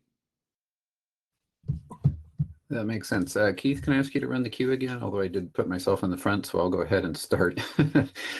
So thank you very much for talking to us today, Vint. You said a number of enlightening things, and I particularly like the notion that, why do we use wireless networks in point-to-point fashion? That's a very good point. If everybody in the house is streaming the same movie, why are we doing that, right? But so my question to you is, given sort of your unique hindsight, do you have any advice in developing workshops, developing metrics in this workshop today that can stand the test of time? I mean, so anything that we do today, so much is going to change in the next decade or 20 years. Maybe IPv-N will come out. I think we should stop numbering them. How can we hope to come up with a subjective measurement today that will last the test of time? Well, several things occur to me. The first one is that if you expect it to last for a long time, then and you want to get it propagated into the system, my comment about backward compatibility is pretty important. Finding a way to introduce something that is easy for everyone to adopt on their own time schedule, as opposed to having to do a flag day, is really important. It's also important to find arguments that will cause people to conclude that they want that capability. So thinking about why that capability might be important is a very important part of your success. If I could go back to something I think I've learned in the course of my career, and that is that you can't do anything big unless you can figure out how to get help. And the only way you can get help is to convince somebody they want to do what you want to do. There's another word for this, it's called sales. And, while a lot of engineers sort of dismiss sales as, oh, those rah-rah guys over there, I have to report to you that the sales guys don't succeed, you may not get paid. So that's the first issue. And the second one is there's a wonderful worked example of salesmanship in a book called Tom Sawyer, where some of you, if you've read it, remember he was whitewashing a fence, and he managed to convince his friends that this would be fun for them to do. And all he offered was an apple core, which is, pretty weak inducement. So I would say better learn to sell the idea if you want it to have widespread adoption. I don't think there's, well, let's see. Of course, if I could have whispered to my, what was then 28-year-old self or something, IPv6, and then said, pick 128 bits of address space, we would have avoided this hassle. However, to be absolutely honest with you, can you imagine in 1973 being told you're going to need 3.4 times 10 to the 38th addresses for your network in about 50 years. So you better start now with that. It'd be, hell, we didn't even know if this thing was going to work at all. And the number of addresses that were in IPv4 was more than the human population of the planet at the time. So I have a feeling even if I sounded credible to my younger self, I would be laughed out of the room as an old fart, which I am today. Okay, next question. Questions from Jim Geddes. Vint, where in the network do you think our biggest quality problems lie today? I assert it's primarily at the edge, in people's devices, in their homes, in the last hop or two to the ISP, and that's my assertion. So, and you and I are pretty much in agreement, although I would, let's dig down a little bit into some nuance. The first observation I would make is that people's Wi-Fi systems are poorly tuned, generally speaking, and we don't have wonderful tools, at least that I'm aware of, for helping people configure them well, putting in repeaters where they would do the most good. Sometimes you put in repeaters and they cause interference, and that makes it worse. So we have that problem. And a lot of the speed tests that people run don't take into account or don't exhibit surface a poorly configured Wi-Fi environment. So but that's still out at the edge. So you and I are still in sync there. Second, I certainly agree that the routers that we use to get access to the public internet that have buffer load problems are a significant component of performance variation. However, there is a piece of the global internet which is potentially troublesome, and that's where the ISPs interconnect, whether that's an IXP or whether it's a direct peer-to-peer connection. There are cases that have been well documented, partly by the MLab measurements that have been going on since the last 11 or 12 years now, where some ISPs have chosen not to upgrade where they should have in terms of providing adequate bandwidth in the core interconnects of the net. I would say, however, that for the most part, the core networks are operating at extremely high capacity. We're running at 400 gigabits a second in most of our backbones now, and with some possibility of moving to even higher capacity on those optical channels. So I don't think the core of the net, except that the interconnect points, tends to be as big a problem as the edge. So you and I are largely in agreement there. Just as a quick follow-up. Jim, I'm sorry, I got to cut you off. We got a ton of people in the queue. Let me try and get to everyone. We'll come back to you. Sorry about that. Let's go to Stuart Cheshire. Thank you, Vint. I 100% agree with your comments about for new technology to deploy, you have to think about backwards compatibility, leading to coexistence, leading to transition, and eventually wide deployment. You commented about multicast. I arrived at Stanford for my PhD in the summer of 1990, right about the time that Steve Deering had invented IP multicast. And 30 years later, we've yet to see really any widespread usage of it. We imagined back then we'd have broadcast TV over the internet, and what we actually have is YouTube with everybody watching their own customized content. When it comes to Wi-Fi, all modern Wi-Fi systems have multiple antennas on the access point and on the client, and they use phasing to plant the signal energy where the receiver is. So ironically, with today's Wi-Fi, unlike coax Ethernet was truly a broadcast medium. One packet goes everywhere. Yeah. Now with Wi-Fi, one packet actually gets planted on the receiver that you want it to get. And with multi-user MIMO, it can actually be sending multiple unicast to different clients at the same time. And coming back to the earlier theme people have mentioned, a lot of it is measurement and money, because people measure unicast throughput. That's where all the research spending has gone in WIFOs to make the unicast performance off the charts. All good points, Stuart. It's so good to see you, by the way. You too. Thanks, Vint. Jared Mouch.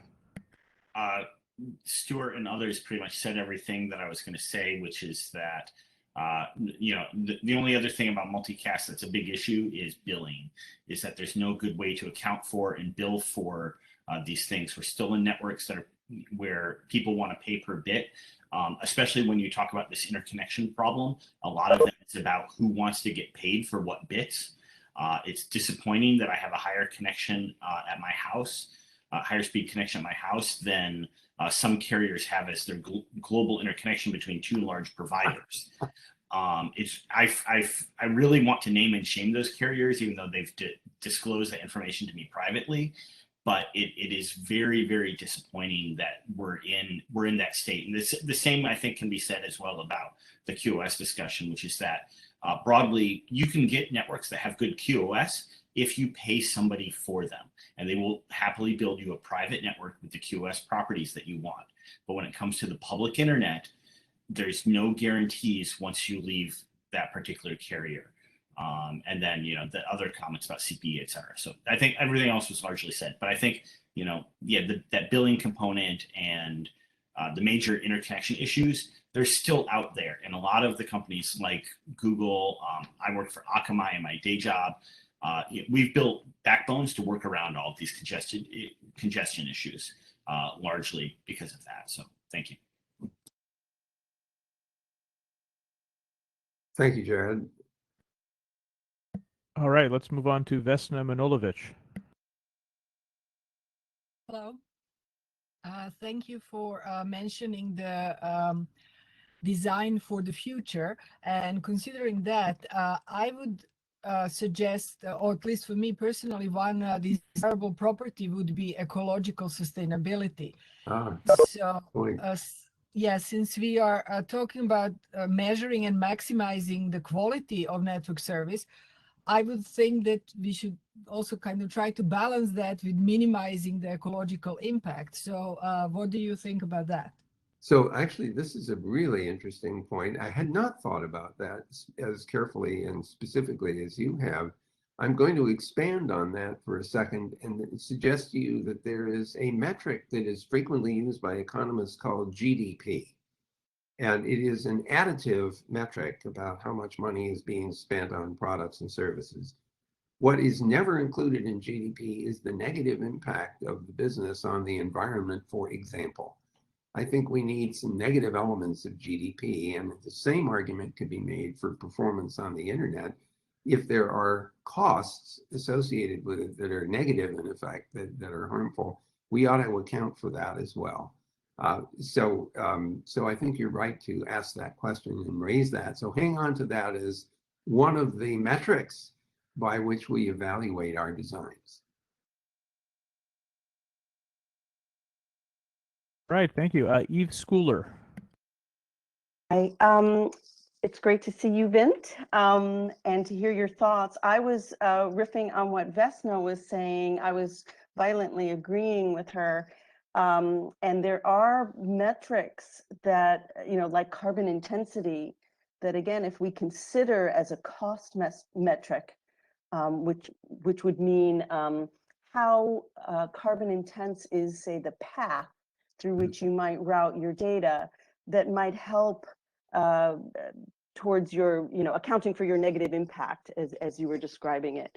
And so I wonder, how many other folks thinking about metrics are considering things like, delay, and this goes back to something that you've held near and dear around the delay tolerant networks, is maybe you'll hold on to data until such time as the renewables are available, or there's excess renewables when the cost of renewables is even lower. And so something like a carbon intensity metric might be something to weigh against delay or latency. So that's a really interesting idea. Of course, not all applications have the ability to accept this kind of artificial delay.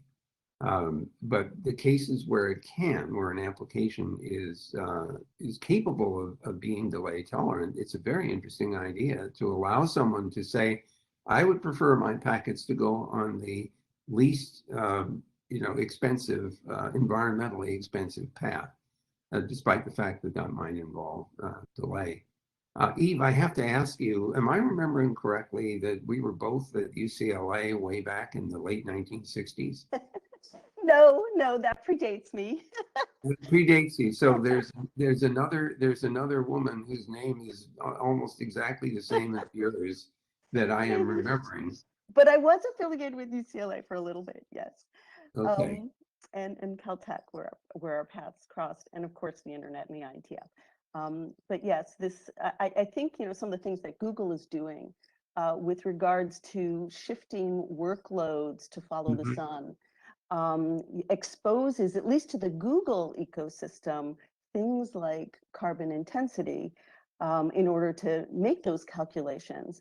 The question is, would places like the Googles and the Facebooks and the AWSs of the world that have these hyperscaler data centers consider opening up the algorithms that they use or the metrics that they consider, so that as edge computing arrives on the scene and we expose, we want to maybe load balance the network by considering the network carbon footprint, not just the data center carbon footprint, whether there are things, whether we could see what it is that Google is doing inside to do that sort of load balancing inside their networks. Is that something that is ripe for standardization? That's what I think of. Yeah, I don't know the answer to that. I know we're out of time here. I will say, however, that one wants to go after the largest contributor to carbon consumption first. And to be honest, that tends to be the big data centers. So we put an enormous amount of effort into reducing power requirements, paying for low carbon or zero carbon electricity production, and taking like 30-year contracts. And recently we've announced that we're trying to replenish the water that we use up in evaporative cooling, for example. So I think that your idea has merit, although I wonder if we can get a sense of what absolute impact the rerouting of traffic would have in terms of consumption versus some other steps that we might take that might be more directly effective at reducing our carbon footprint. All right, thank you very much for your time, Vint. We hope you can stick around, but we certainly understand if you can't. But we'll turn it back into our workshop program now with more rapid fire presentations and followed by discussion. But we greatly appreciate your coming to join us today. Well, thank you for that. I appreciate being invited as the talking dinosaur. And I will hang around. I can hang around for another 28 minutes, so I'll be happy. Excellent. Okay. Well, we'll do two short presentations. I'll turn it back over to Keith for that, and then we'll join the discussion. And you're welcome to join theirs as well. All right. Thank you, Wes. Our next talk is from Pedro Casas, 10 years of Internet QE measurements. Pedro, why don't you take it away? Yeah. Hey, hi. Thanks. I saw you change the format of the slides. So I was just checking, actually, my first paper on working on QE dates back to 16 years ago. So I could say 15 years of Internet QE measurements. So the idea is to understand, on the one hand, a bit more about QE measurements per se, and if these tell us what do we need from the network side. So if we can go to the next slide. So here, basically, I talk about the term Internet QE, about thinking user experience in a broader perspective, not only thinking of QE as a user-centric lab study perspective, but something more global in which you consider real-world networks and services at scale. And you want to, basically, through Internet QE, understand a bit more the quality of data communication networks and services from the user-centric perspective. And why that? Because we always say that you cannot understand what you don't, or let's say you cannot control what you don't understand, and you cannot understand what you don't measure. So it's, for me, in my perspective, it's very important to understand the user experience and quality of experience, but also how to measure it. The operation of networks through a user-centric understanding is very important. And I would just take the example of what you were saying in one of the presentations before about carbon footprint, or let's say more green operation of networks. So far, networking has been about over-provisioning, right? Because over-provisioning is probably cheaper than then adapting the network and having to tolerate all the problems that may arise from there. But from a quality of experience perspective, over-provisioning could be or result in just a complete waste of resources, because some extra resources might not really, at the end of the day, translate into better performance for the user or for the services. So it's very important, I would say, to understand the user-centric perspective of the networks. So actually QE-driven or QE-aware algorithms, they can help in better optimizing the network, operating the network in a more efficient way, thinking from traffic engineering, so more offline conception of networks and so on, but also to more online monitoring. Just think about diagnosis of problems or detection of anomalies, understanding when there is a problem, you want to prioritize things that are really impacting the end customers or the end users. But QE modeling, measurement, and assessment is super complex and time consuming. And so far we have had a discussion about QS is all wrong. We have to, or what we have been doing is not good. I think in that plot in that figure that I'm showing in the bottom left, QE perspective, or the whole thing, it's a multi-layer thing. So we have to consider every layer. So the network layer, for sure, the QS is important because it's what we control. But of course, if we want to understand what the user is experiencing, we have to get closer, and we have to measure the application layer. And this becomes very complex because, of course, application layer do not offer in general APIs or information that can give us this type of information. But in order to understand all this, and especially the end user, we have to be able to measure at different levels of the stack.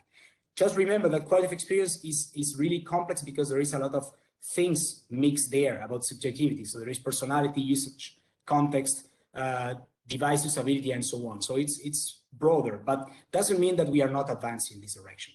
So next slide, please. So from the experience on the Internet QE measurements, I would just, it's very difficult for me to summarize all the learnings, but at least I would like to share with you some comments.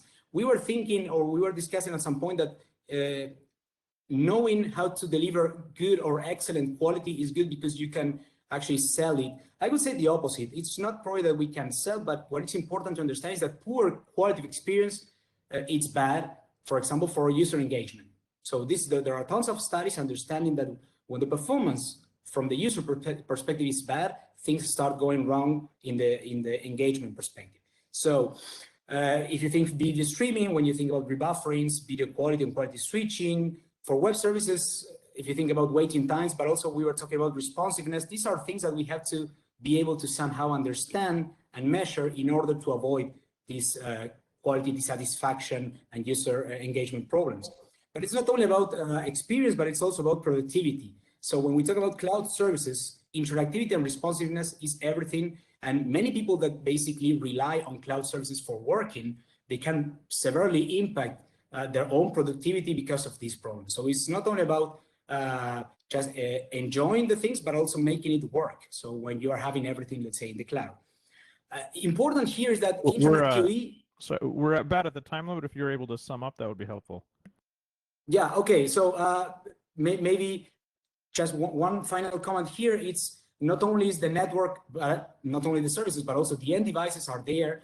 And maybe if we can go to the next slide.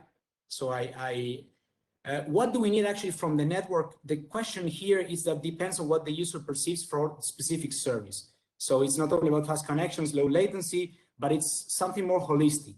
And I think it's important, at some point somebody said it, it's not only about quality of experience for specific services. I think it's about quality of experience for the session. Humans, we don't just react by independent small things, but we try to integrate components, right? So it's very important that we take a more holistic view of saying, okay, we as a user, we have a session where there is the network, there are the services and the devices, and we have to see how to capture these things. In a kind of single metric way, we cannot do it because the complexity is quite big. And this is why actually I'm working more and advocating about using AI machine learning also into shedding light into all these complexities. But yeah, I mean, I think it's basically what I wanted to say. All right, thank you very much. Let's move to Lucas Pardue. We should ask for clarifying questions first. Yeah, I decided to skip that because we're already way over time. But sure, Okay. is there if there's a clarifying question, speak now. Okay, great. Let's move on. Lucas, are you there? Hello, yes, can you hear me? Yes, please go ahead. Brilliant. Thanks. So this has been a great session so far. I think this presentation is probably just going to be a reinforcement of some of the things we've already discussed about. So I'll keep it brief because we're kind of nearing the end of this one. The paper is really a position on the questions that were posed by the IAB kind of invitation to this thing. And so some of the questions that piqued my interest are about, should we be informing end users of metrics, whatever they might be? I think my position would be no. Does the network, corollary of this is, does the network need to know about what the applications are doing? And there's an argument that we put forth that says no as well. So if we go on to the next slide, one of the premises of the document is that the internet's for end users, and the way that they view the internet is this box that loads of stuff happens in. It's a mess. There's different parts of it. They don't understand how it works. They want to use the internet, whatever that might be, to achieve their goals. And the goals that they want to achieve can vary by time and space, and the quality of assessment of those goals vary by people and personality. It's subjective, and it's hard. And this system, or this box, is a complex system. And trying to model that is incredibly difficult. And it's incredibly naive to think we can run stuff like speed test to get some metrics to understand why maybe something was bad. They're disjoint. And this isn't to say the network is not irrelevant to these things, but that the server apps and the client apps play such a large role in the ability of people to have a quality of experience that the network role should not be overestimated in this, even though we're in the IAB and we're talking about networking. So we've got two examples of users, one's happy, one's sad. If we go on to the next example, the chap who couldn't load the picture of his dog, what's he going to think? This magic box of the internet, is it slow? Why is this happening? Is it my client? Is it my ISP? Is the server overloaded today? Is my corporate security software playing up? They're probably unlikely to blame buffer bloat because they don't know what that is. They might say their mum's microwaving a potato. I don't know. Stuff happens. It changes over time. I think unless you can measure everything all of the time, to understand why something happened in the past, it's going to be difficult. Unless you can tie that to quality of experience and react. I think this is too hard. So most people will say, I don't care why it was bad. It was just bad. And that made me sad. And to fill out a survey at the end of this to report that it was bad doesn't fill people with happiness either. Because quite often it's like, well, where did that report go? What measurable outcome or improvement did that actually make? So moving on to the final slide. Some of the points for the reason the internet was slow is because everyone else is on the internet and getting in the way and doing stuff and they shouldn't be. But that's life. In one example for me, my internet used to regularly be slow because my mum was microwaving a potato. Obviously that's not the internet, but my local Wi-Fi or LAN or WAN or whatever you might want to call it. But this is a regular occurrence and it would knock out my interactive gaming session and really severely disrupt me. But really, there's an illusion of choice there. What can I do? Go out of band and speak to my mum and ask her to stop doing those things. There's not a technical measure that I could take, or there could be. I could plug into a wire. There's a diverse possibility of problems and solutions. And so measuring this stuff is hard. There's no universal frame of reference here. Is the position we take. And there's also no grand unified means to combine these things together. I'd say, 99% of the world's population don't know what LOL is, and I probably just made that up right now, but it's something to consider of who we are targeting with this workshop. It's for end users, and if they don't know what we're talking about, let's not bombard them with weird metrics. You could ask, does knowing any kind of problem help identify where it might be? Probably, I don't know. Or does knowing what theoretically you're capable of doing in the network help understand what is actually happening? Everyone wants this data, but who's actually going to act on that to do anything? The changes are hard. They're hard to test in advance, and they're hard to prove in the long term because everything's changing all the time. So given a plethora of information, what do? Change your phone because someone told you that would work faster? Or that might not even be possible. Change your ISP? Well, that's severely restricted. You might identify BGP routing error and fix that, but again, the ability to control this within your own system domain is probably unlikely, and where these problems happen because of system interactions, I'd argue it's not necessarily super helpful. And that's the end. All right. Thank you. Are there any clarifying questions before we move on to the discussion?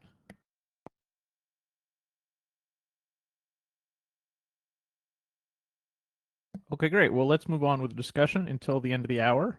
First up is Wes Hardiker. Great. So I will remind people, please do use the Slack channel when we're having a discussion. I think, while the presentations are going on, it's not a big deal. But for Keith to keep track of the queue, let's keep the in WebEx chat down to just queuing, please. I think, that was a fantastic presentation. And I think the one thing that that came out of a lot of things, that we've been discussing recently is that even if we have a metric that told you had a bad connection, it doesn't tell you why, as Vint very carefully hinted in the chat, and as a number of other people did, right? It doesn't tell you that it's the microwaved potato. It doesn't tell you that it's, the router at your edge device.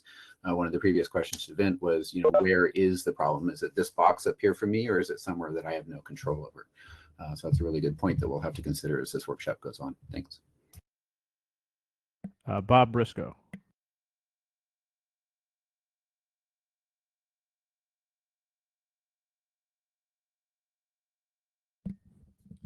Let's move on to John Iyengar. We'll come back to Bob. Jana. Sorry, I had mute on. Shall I carry on? Sure, go for it. Yeah. I just wanted to pick up on a point Lucas said about the metrics. If it's not understood by a user, it's not worth having.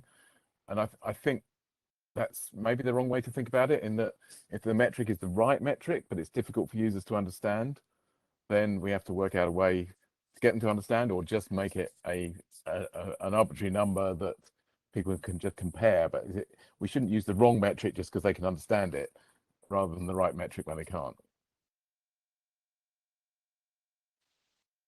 All right, John Iyengar.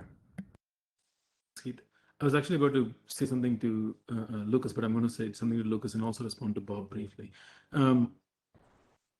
So I really love how he presented this, Lucas, and I appreciate the fact that there's an illusion of choice. And I wanted to bring this up earlier.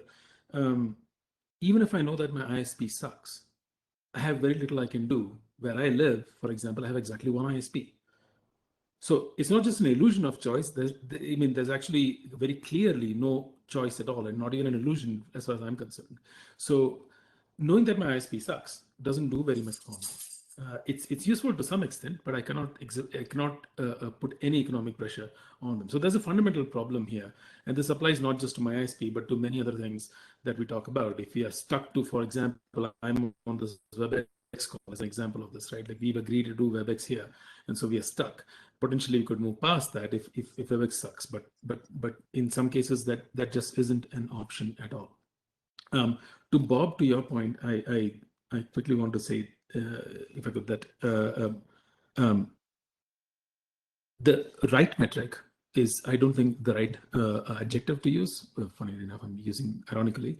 I think what we want to talk about is the useful metric and the not so useful metric, because there isn't a right or a wrong here. It's about what goal you want to accomplish and what metric will help you go towards that goal. I think it's kind of important to recognize that.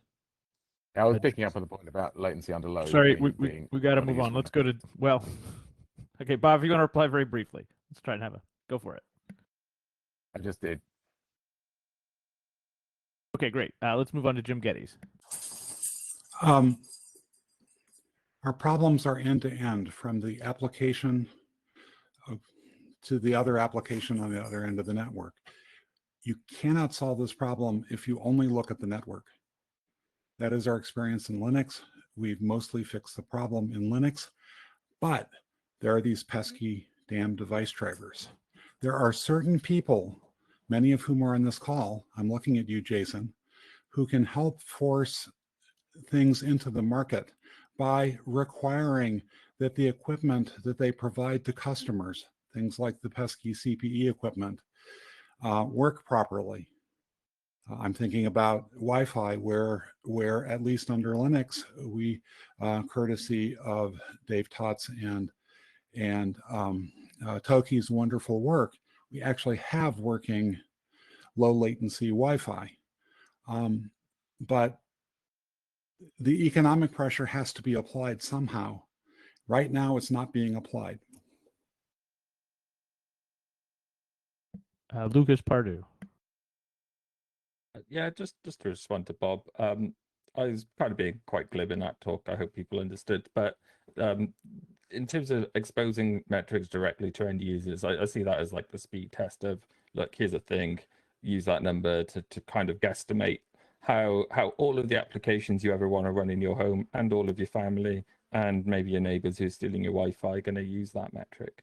I don't think that's very useful. I do think what's potentially useful is collection of end user metrics and then turning those into something that other people can turn into something. So you see this with the web, of being able to collect different kinds of metrics related to web page loading, just as an example, that then get fed back to the service provider, say, who can then correlate that to networks and more longitudinal measurements to understand that, hey, for this subset of users in this population or geo, they have a really bad page load time for some reason.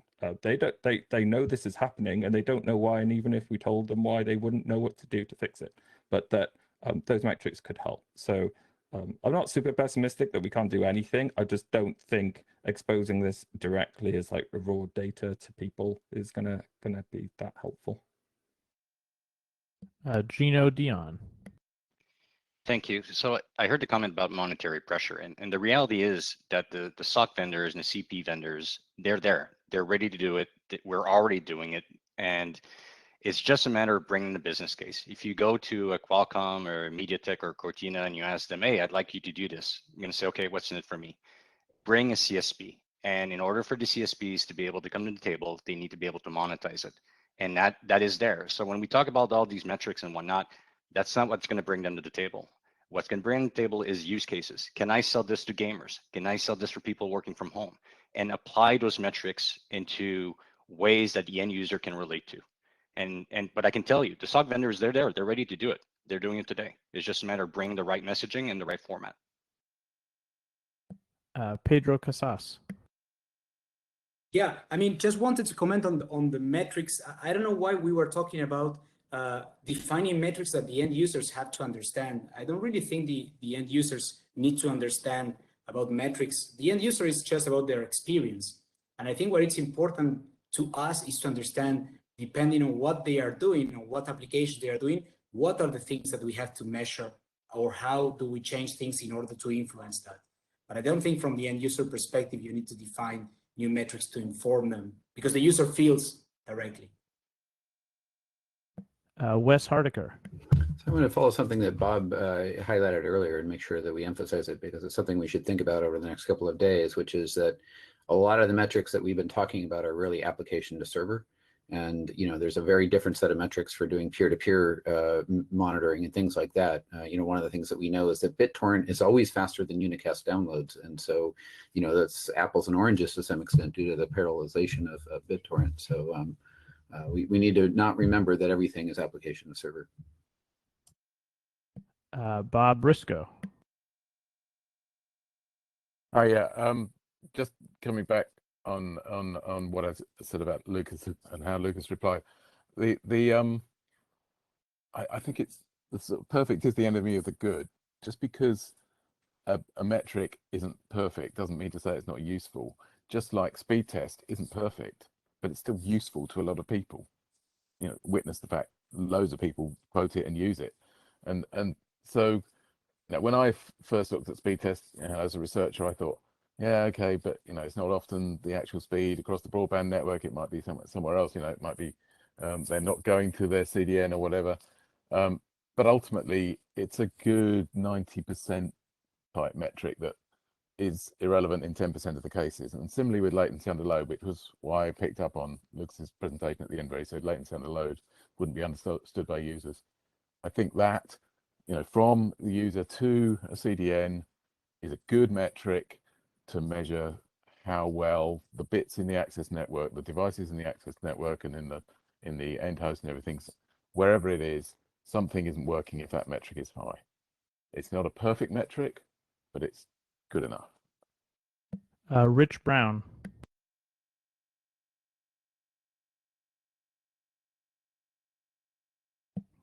Second call, Rich Brown. There we are. Thanks. I wanted to follow up on a couple things that people said. Gino, you said that the vendors are there. The vendors need to be sold. I've been in the buffer bloat world trying to talk to vendors. They're not anxious to listen, and maybe they just think we're being the smartest guy in the room. I wanted to say I like the idea of food labels. I think capacity is one characteristic and responsive is another. I'd want to focus on metrics that can go on the box for router vendors. And I'll stop there. All right. The next person in the queue is myself. So I'll try and keep myself to time, but I hope you all keep me honest. I also wanted to respond to this idea that sort of the vendors are willing to do it. In my experience, so I was talking to folks at several vendors, including, you know, Huawei, which makes a very large number of the eNode Bs and gNode Bs. I said, you know, why on your 4G and 5G downlinks don't you have some sort of AQM? Don't you have some sort of better queuing? And they were very frank. They said, look, our scheduling and traffic management is highly proprietary, and we are expecting money in exchange for changing it. And you know, Facebook at one point came to us and said, we're not happy with the treatment of Facebook's traffic over the Huawei eNode Bs. There's buffer bloat. And so Facebook paid us a gigantic amount of money to set up a joint research institute, and that joint research institute researched the problem and deployed a custom classifier that treats Facebook's traffic preferentially on our systems. And if another vendor has a problem, we would expect them to come to us and pay us, you know, a 9-figure amount of money. So I think the idea empirically that the vendors are eager to deploy AQM or eager to deploy some sort of better scheduling or queuing, it doesn't seem to be the case. It seems like they are expecting to be compensated for that by the people making money off the traffic. Next person in the queue is Jim Geddes. Just to follow up on what you were saying, the problems are everywhere. In the ENOBs, there are severe problems. These are not something that there's a magic wand to fix. Toki and Dave spent 4, 5, 6 years working on Linux Wi-Fi.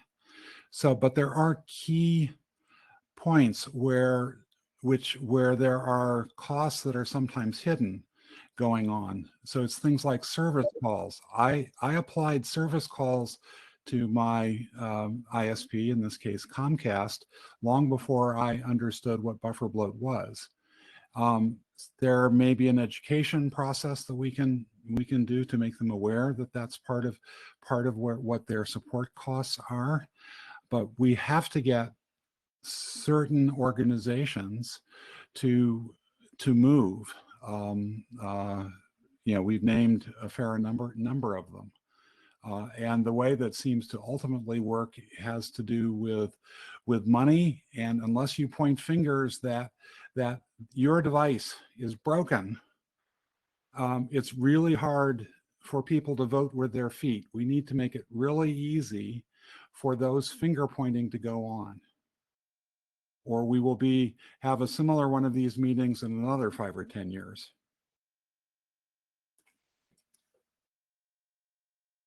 All right, that is the end of the queue. Wes, I'll turn it over to you. All right, great. I think this morning was a great set of discussions. You know, we set this workshop up knowing it would be somewhat chaotic, and the introduction sections that we did this morning and will continue after a short break are really designed to sort of frame the problem. And this is sort of exactly what we've been doing, is sort of scoping out how hard it is. And as the workshop goes forward, I think we'll find more people that think they might have a solution toward things. So with that, thanks for everybody that's joined the Slack channel. It's growing nicely. And thanks for everybody that has participated nicely. And thank you to Keith for doing a great job of moderating a very rapid session queue. That's not an easy thing to do. So with that, I'm out of espresso and I'm going to go fix that problem. So we have 10 minutes and we will see you at 10 minutes after the hour, where we'll pick up with introductions number 2. Thank you. You should stay on the line, just don't.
Ahmed, just as a note, I'll be running the slides for this next section, so I can click through them for you.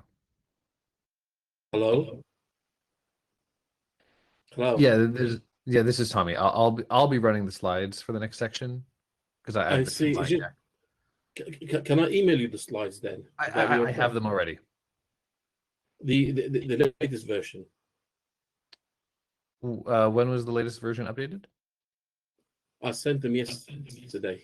Yep, I should have those then. Let me just check the version 105. I have a combined deck, but it looks the same as what you have there.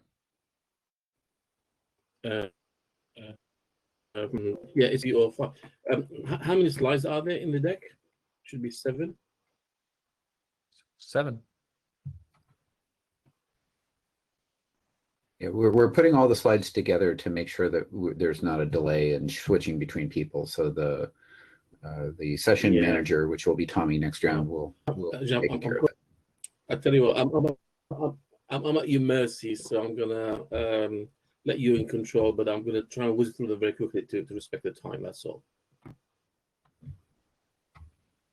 That is great. Thank you.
All right, we're a good 10 seconds out, so I'll turn it over to Tommy, who's going to run sort of the session for the last next 2 hours. Thank you, Tommy, for doing that, and it's all yours. Absolutely. All right, so we are in the second half of our introduction section. So this will be for the next hour. We'll have 3 short presentations. Again, 5 minutes with about 2 minutes of clarification questions, then half an hour of discussion. And so we are starting out with Ahmed. All right, so please feel free to go ahead and let me know when to advance the slides. Okay. Good afternoon, everybody, or good morning, or where you are. I work for the UK telecom regulator, Ofcom, so I won't go through what this discussion is about. It's in the title. Next slide, please. I think historically, the operators and the network engineers have had their requirements for measurements. Regulators have a slightly different. We are concerned about making sure consumers have access to a wide range of information and can run applications if you're a CAP, and also ensuring that they have a good choice, a good wide choice of content online. One thing that the regulators tend to think about, especially in Europe, is around the Universal Service Directive, and so it's around being able to provide a minimum quality of service to support end applications. Next slide, please. What it's about for us, it's about the access network. It's the black line that connects the end user with the rest of the internet. From a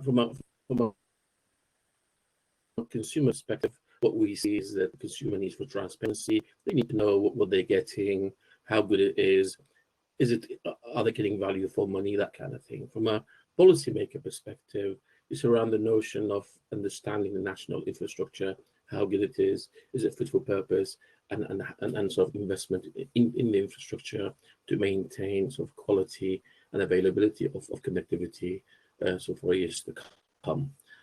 One aspect that's important for us from which the internet is able to do is allow sort of innovation without permission, which is important from a regulatory perspective. Two risks that have been highlighted over the years. One on the degradation of internet access as a service as a whole, that's the side of the pipe, and also targeting specific applications for degradation. Next slide, please. I won't talk much about this slide other than from a requirement point of view. Perhaps two things that's different from operators and engineers, and that's comparability and trustworthiness. And trustworthiness is quite important for us because sometimes we do need to defend our decisions in court, which means that the measurements themselves, the measurement systems, the methodologies, and so on has a legal value. So designing a system in that perspective might be different from designing a system, say, for example, for a performance measurement. The other points I think are quite clear. Next slide, please. Over the years, I've done a lot of work with BEREC, that's the body for European regulators for electronic communications, the umbrella for all the European regulators. This is before the UK left Europe. I mean, a lot of work trying to understand some of the systems like RIPE, Atlas, MLab, and other commercial systems. We also looked at LMAP and IPPM, which are in the IETF, of course.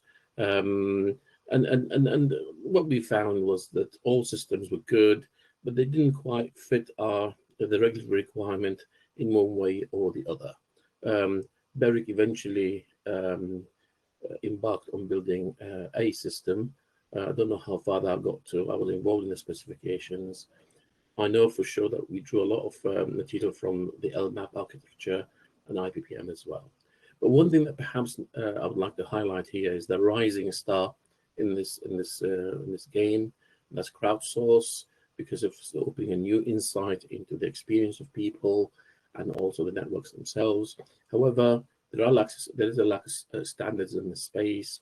Privacy issues are prevalent as well, and the collection of data and isn't future-proof. We are still at the mercy of the operating system vendors. Sometimes some of the information is made available, sometimes not available, and so on. Next slide, please. I won't talk about the quality of service metrics. This is bread and butter for you guys, and certainly for us, and has been for years, and it will continue to be. But I think it isn't just about metrics, as we found. It's metrics plus how to measure, the methodology for measurement, and also the software implementation of those methodologies. That's what we found. You can have the same metric being measured in two different ways and get different answers. Quality of experience is becoming more and more important. Listen to the discussions today. There's been a suggestion that it's difficult. However, we still see commercial companies who are selling quality of experience systems for a nominal fee. We think, or I think, that there's a sort of common theoretical framework that needs to be worked out here of some sort. Also, of course, lack of standardization. That's absolutely prevalent. Next slide, please. So Ahmed, you're about out of time.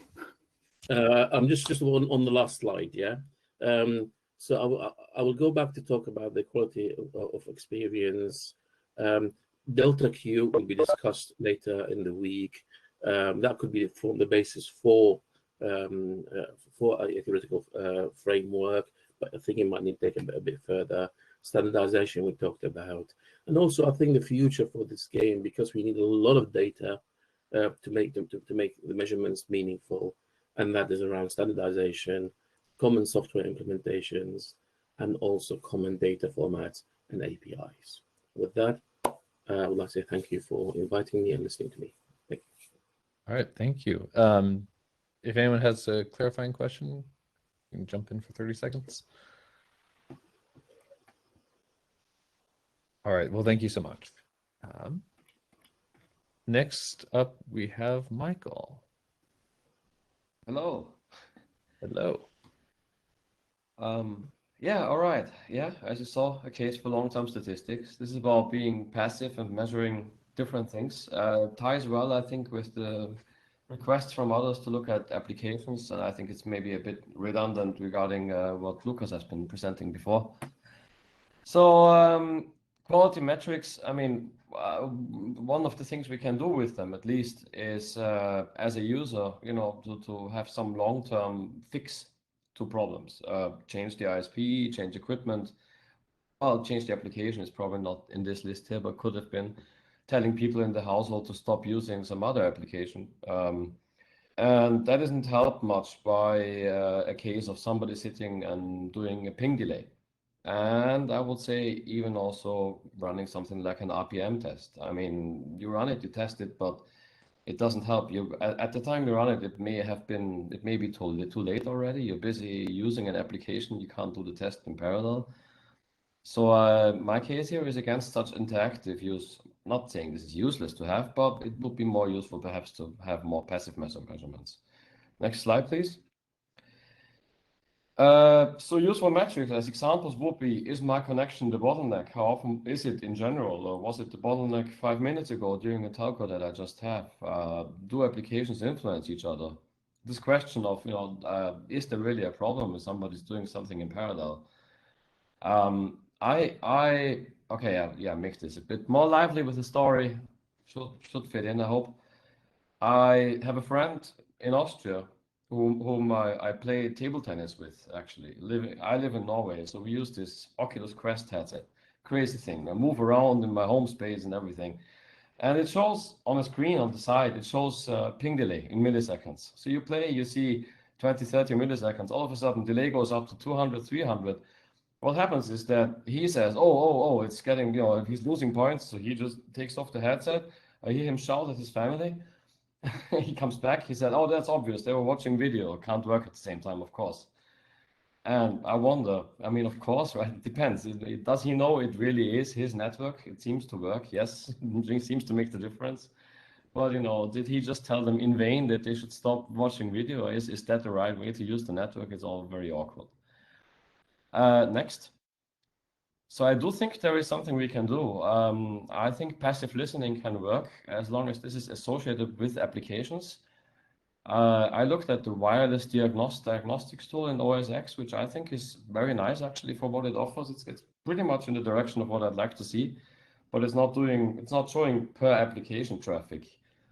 And it will be about gathering some other long-term statistics, just like packet loss, RTT growth. Did it really happen on my side? Did it happen, you know, was it on my bottleneck? You could be doing pings with TTL limits, things like that, right? To find out which applications were involved. Did they share a bottleneck? We made a mechanism some time ago on passive chat bottleneck detection for WebRTC. That mechanism, as far as I know, is not implemented by anybody because it's complex. It uses one-way delay, but there are many variants of doing bottleneck detection in research, more or less reliable, all kinds of ways of doing it. I'm just saying we could be doing measurements of that nature and get more out of it, and then you could be having a more educated guess on whether it was the potato in the microwave or something else. That's it for me. Thank you so much. Do we have any clarifying questions?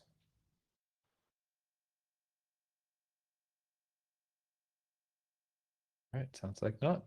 We will be able to discuss this later in our time. All right, thank you. And next up, we have Joachim.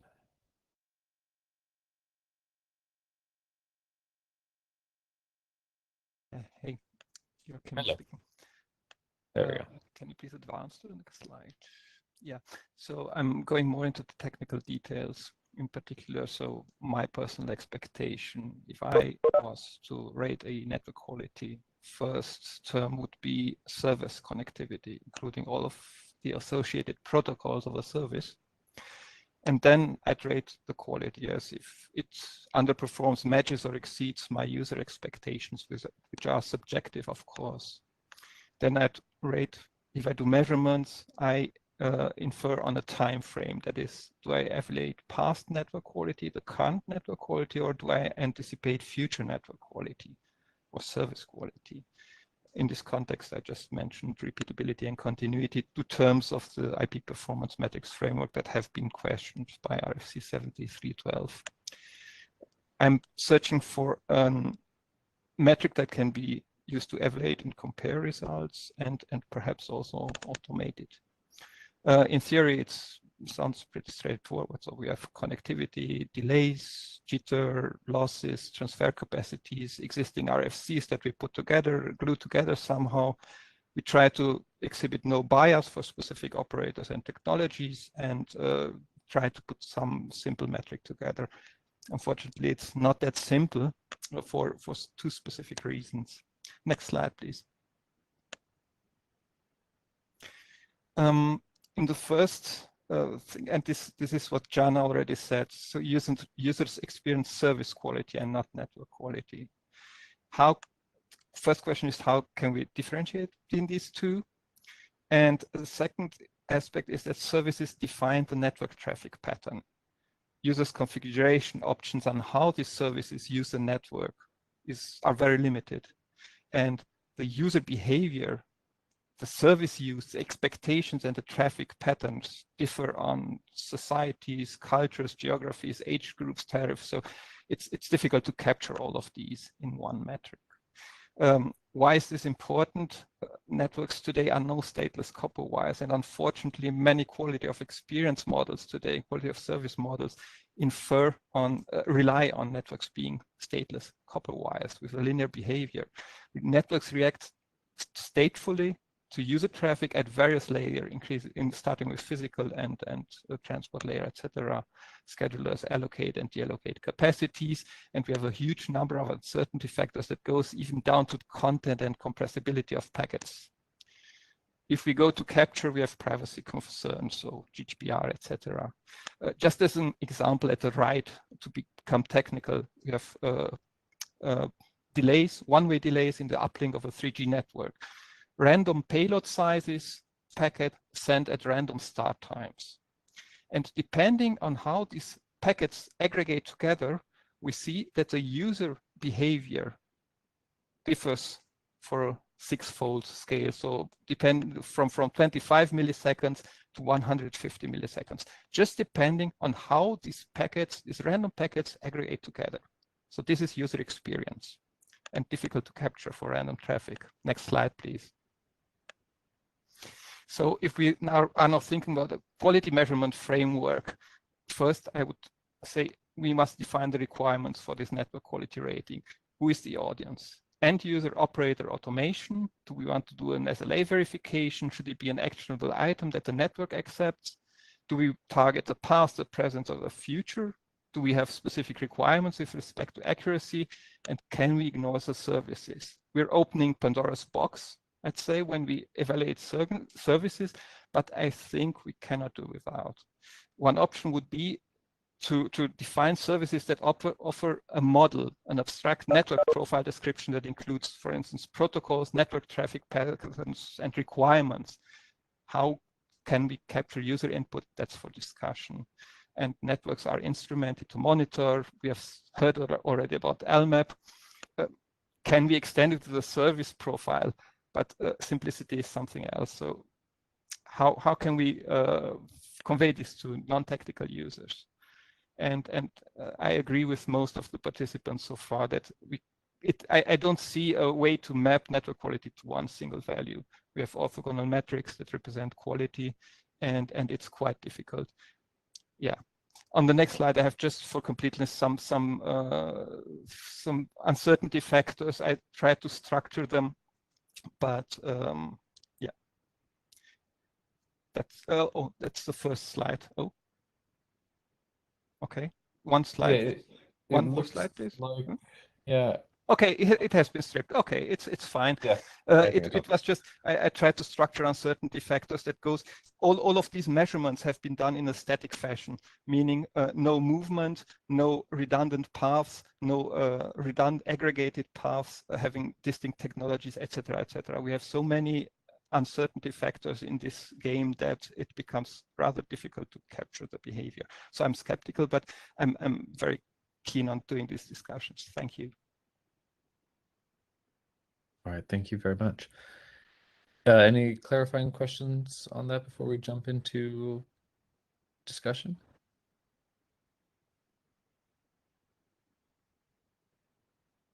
All right, seems like not. Let me stop sharing this, and our queue is open. So I'll just preface this discussion with, this is sort of the end of the introduction section, which is important to note that we've sort of tried to frame the problem in the beginning of this workshop. So, any thoughts on continuing that in terms of how we can work forward in the rest of the workshop for solving all of the problems that we've been talking about this morning? I found a number of interesting points in the last couple of slide decks, including finding out which applications it actually affected the metric that you just measured is a really challenging thing, let alone the privacy aspects of doing that as well is sort of fascinating to worry about, unfortunately. All right, thank you. Anna? Yeah, I was just thinking about your last comment there, Joachim, that you're pessimistic. There are so many things that influence the measurements, and this is clear. But I guess we have to be aware that no matter what metric we pick here, it's not going to be perfect, and we're not going to be able to measure it perfectly. So maybe we need to have something that's good enough and measurable so that it is useful, but it's never going to be perfect, I think.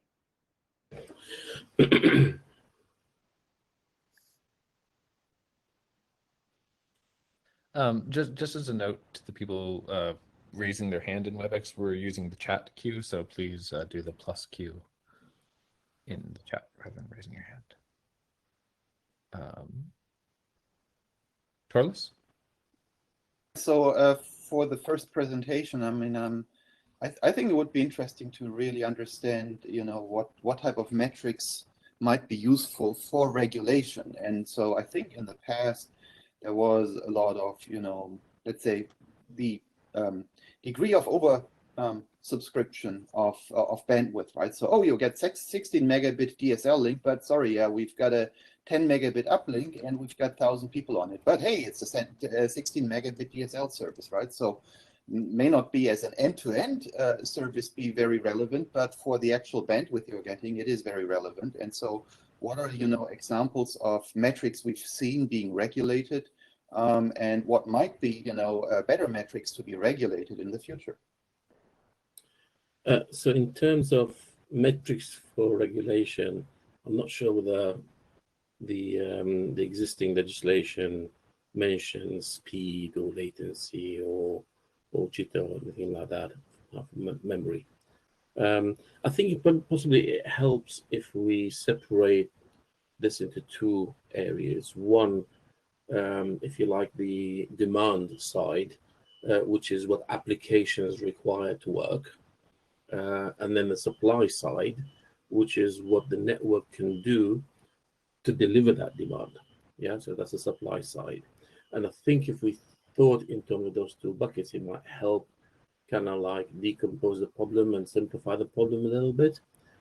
So from bucket one, which is about the applications, really, I think some of the things that we talked about, things like fridge equality, thumb up, thumb down, simple metrics that ordinary people can understand, and you want to make that as far away from technology, from details of technical details. From a supply side, I think that could be a technical metrics like the ones we play with these days. Ahmed, and that's really fine. Excuse me, so we're limiting the comments to 1 minute at a time. So you can jump back in queue. Wes? Yeah, so even speakers should be in the queue as well. So I actually find one big concern of the recent discussions about politics and regulations is that they can actually affect the definition of metrics, right? I think a lot of us are technical geeks and we might define what we believe is right and true. And then, you get lawyers that need to frame it in terms of politics, and then you end up with, companies that want to influence that and how you measure it. There's a fantastic, interesting discussion on Nanog a while back about high-speed internet and should we redefine what that means. And there was a large number of people from major telco end user providers that said, no, the current definition is fast enough. We should not touch that number, even though it hasn't been touched in 10 years. You can guess why they wanted to argue for not touching it. Dave.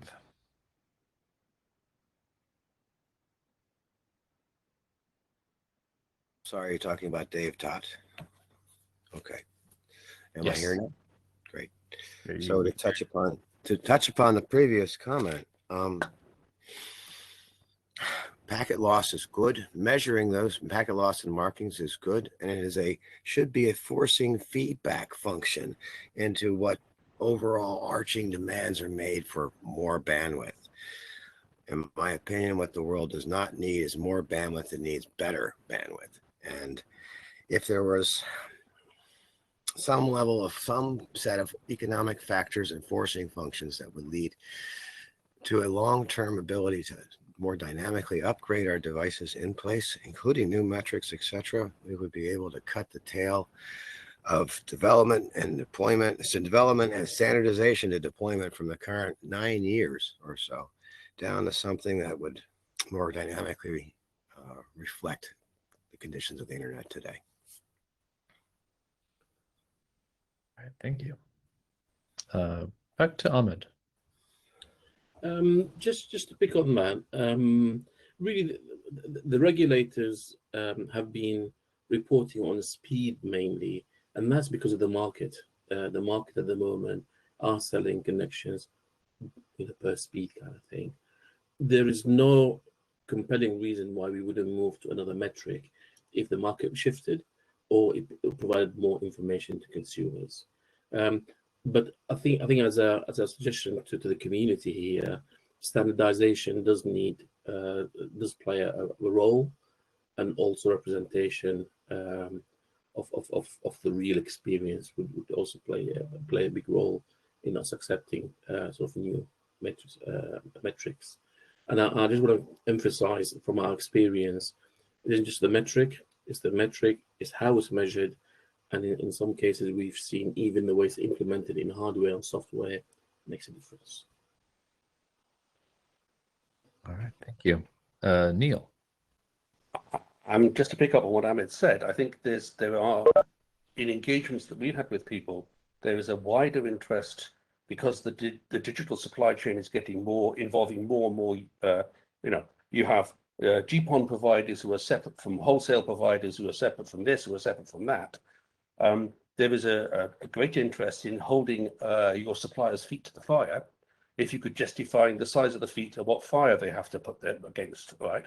So I think that one is regulation, but I think there's a large untapped demand for enforceable SLAs that could be potentially enforced in an appropriate court. So I think there's two ways of looking at this. It's not just regulation. I think follow the money is another way of potentially doing this.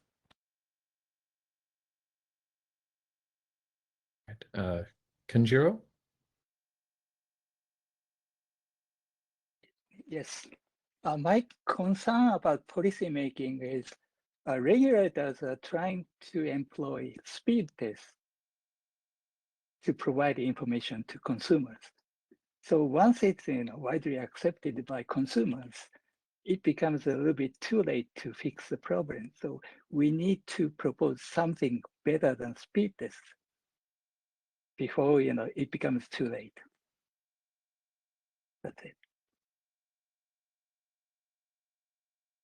Back to Neil. Actually, our experience has been that by defining the speed tests, the notion of speed, the speed tests become gamed, right? And once upon a time, it was a single TCP session. We know physical hardware devices that use 24 concurrent TCP sessions to get the speed up, thereby hiding all of the loss that they've created in the buffers, right, to try and get the speed up. So I think the other thing, you need an evil persona to look at these things, to understand how they are going to be gamed and stop that gaming occurring if you can. Ahmed? I'm sort of a glass half full kind of guy. So I don't know nothing about gaming, but I think maybe we need to start to change in the way we design systems, protocols, and try to think about performance by design or performance measurement by design. As a network engineer many years ago, I used to sit down and work out what the latency per TCP session was. Well, could the communicating end themselves work that by themselves and make that information available as part of the operating system? I think that would be a great help for protocol designers to think about what are the key metrics here for this particular protocol and how I can make it available as part of the protocol design. Stuart. Neil made a really good comment there, which I wanted to reinforce. Any test we make is going to be gamed by people looking to optimize that score, and we have to accept that. So we should keep that in mind when defining a test. Ideally, we want a test, like if we had a test that is consistent low delay regardless of any traffic pattern, then any provider who games the system to give consistently low delay regardless of any traffic pattern, I don't care that they're gaming the system. They've done what I wanted. And that's a good test. One way gaming the test is actually the same as the outcome we're trying to get. Yep, makes sense. All right, Toke. Yeah, I was going to make the same point Stuart just made, that it's about creating a test where gaming it drives the performance that you want to have.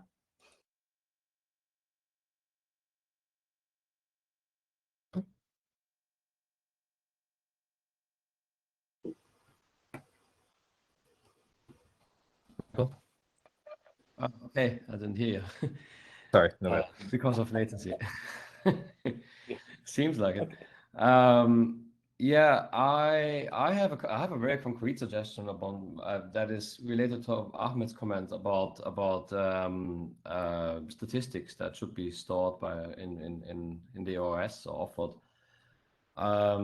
I think I get a lot of very interesting statistics about, for instance, TCP with this netstat command that I can use on my Apple machine that shows me all these things of packet losses and ECN marks and whatever has been used in the past. One thing that I would love to have there would be to see if or how often congestion avoidance has been entered. Because I think that is a major part of the problems that we're in fact discussing here, because very often we're just having slow start and connections terminate and we don't even ever enter congestion avoidance. And that will make all the difference in what metrics matter and what really constitutes a form of congestion or issue or problem in our network, because it could be just more like collisions, randomly people appearing and slow starting altogether or not. I think that is often the case. Yeah. All right. Time's up. Thank you. Neil? I was just going to pick up on Ahmed's thing about this gaming. Other projects, large-scale projects I've worked with, where gaming was a potential financial upside. Game theorists are very useful in this process because actually, so I think there are ways in which we could look at how this could be gained on the economic resources, analyze it, and go and find a friendly game theorist to make sure we're not we're doing the right thing. Omar. Thanks. It seems to me that we are currently discussing two types of metrics. The a priori metrics, which will define how the system will behave, versus posteriori metrics that are strongly correlated with good experience without explaining how this is happening.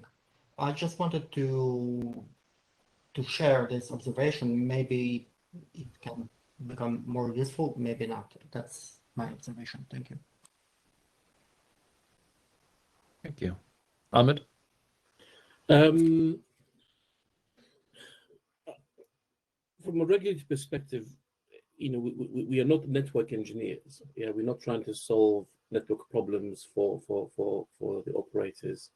In fact, if we tried, we would get it wrong. They're the best at running the networks. Really, from our point of view, we want to report the right things to consumers, subject to their contract, subject to their being able to choose the right package in the future, switching, that kind of thing. And from that national statistics point of view about, sort of the health of the national telecom infrastructure. On the gaming side, I would have thought you couldn't game, you wouldn't improve the performance of your network if you were going to game. You can only reduce the capacity of your network or increase the latency. So I wouldn't have thought why gaming would take place.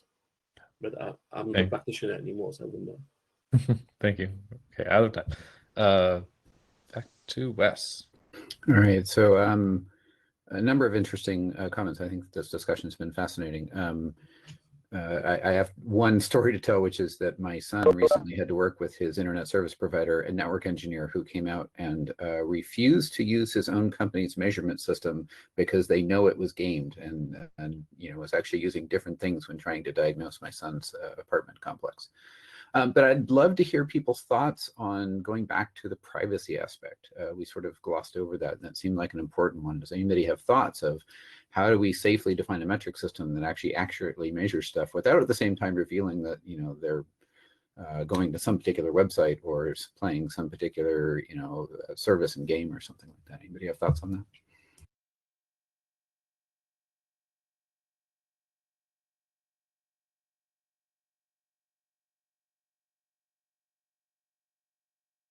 All right, Neil. I would encourage you to come and see what we have to say on Thursday, because actually, I had to say that, didn't I? Because basically, it's possible to insert random measurements such that they don't reveal. You can't. It doesn't reveal what was actually being done in terms of which websites are being done, at least at the network level. I mean, obviously, if you can see the headers and you capture the headers, but it's not necessary to capture the headers per se in order to be able to do these measurements.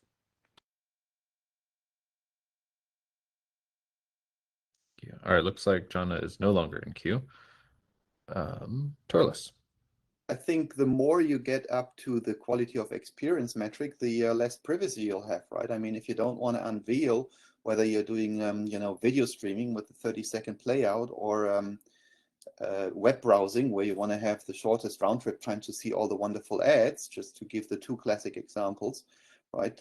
Then, well, you won't get good quality experience metrics for these two applications. You can still get the lower layer network metrics that will keep everything, like round trip time and throughput and all these good things. But yeah, that's when how you keep privacy. Ahmed? I was just going to say that there is some encouraging work in the IETF, I think, which is about having servers in the network that says something about the quality of service that the network is able to provide at that particular moment in time. I suppose there's going to be some sort of a time window. So while we so far have spoken about over-the-top type of measurements, the networks themselves do have rich information, and if those could be made available, that would be really, really helpful. And I think the IETF does have the mechanism for doing that. I think it needs more thinking and more sort of theoretical basis for any work to push that work forward.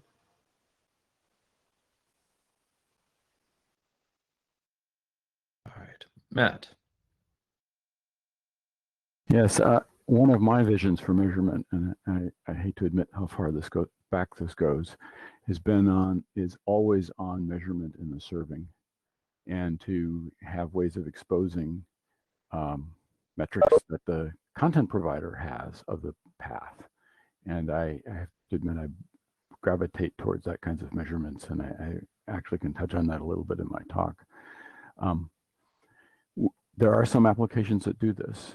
They are hampered by a lack of standardization, a lack of consistent language. And going back to the food labeling, you can imagine standardizing some of the rows in such a label, in a nutrition label, and having an ISP being able to say in standard agreed upon nutrition language, your network doesn't have enough protein, or whatever it is it needs to say. And that actually being useful information to the user, and useful information backed up by measurements that can be done in multiple ways, useful information to the provider. Thank you.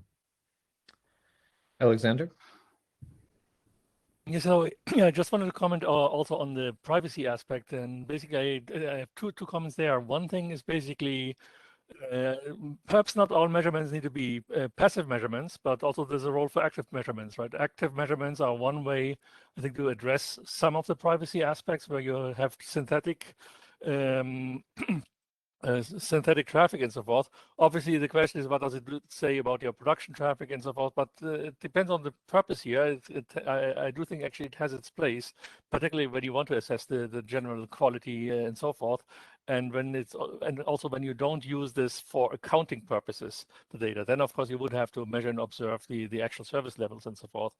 And the second aspect concerns also with regards to the privacy aspect is perhaps there's a role not only for measurement but also for prediction, or where you basically measure one set of metrics which are not directly what you want to do, but from which you can essentially where you measure one set of metrics that do not reveal the privacy, but from which you can make certain predictions and statements about what the quality of experience and so forth that you are experiencing.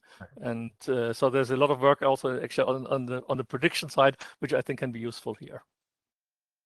Thank you. All right, I've put myself in queue. Just another quick comment on the privacy aspect. Particularly as we look at things, using Quick, or as we start having more encrypted TLS client loads, there's going to be a lot less visibility of the networks. And so I want to kind of posit out here that as we are gathering these measurements, thinking about the client's role in, getting the various measurements either passively or actively, and aggregating them in a way that it could export the data meaningfully to have a good summary without revealing specifically what was being accessed, I think would be an interesting exercise. So it's not only how do we do the measurements and how can a client understand it when a client operating system is in a position where it can know the full browsing history, but how can it share that without divulging too much about what the user was doing. All right, Jari. Yeah, thank you. And sort of following up on what Tommy said, and I agree with everything that he said, but I want to expand on that just a little bit, because the basic setup is that we have multiple parties. I mean, there's the endpoints, there's some network components in different parts of the network. There's some test equipment and probes and and so on. And I don't view the privacy problem as unsolvable. You just have to be careful when you design the system that you know what information you share. You don't have to share everything. That's not the point, and we're not in that world anymore. But you have to share something if you actually want to get sort of full measurement functionality, at least like being able to figure out like where the problem is and not just the end-to-end result, or if you want to get more always-on measurements and so on. So you have to work together, but you don't need to share everything. You just have to decide what you share and to who. You also don't have to share to everybody. You share to a particular direction. Thank you. Ahmed?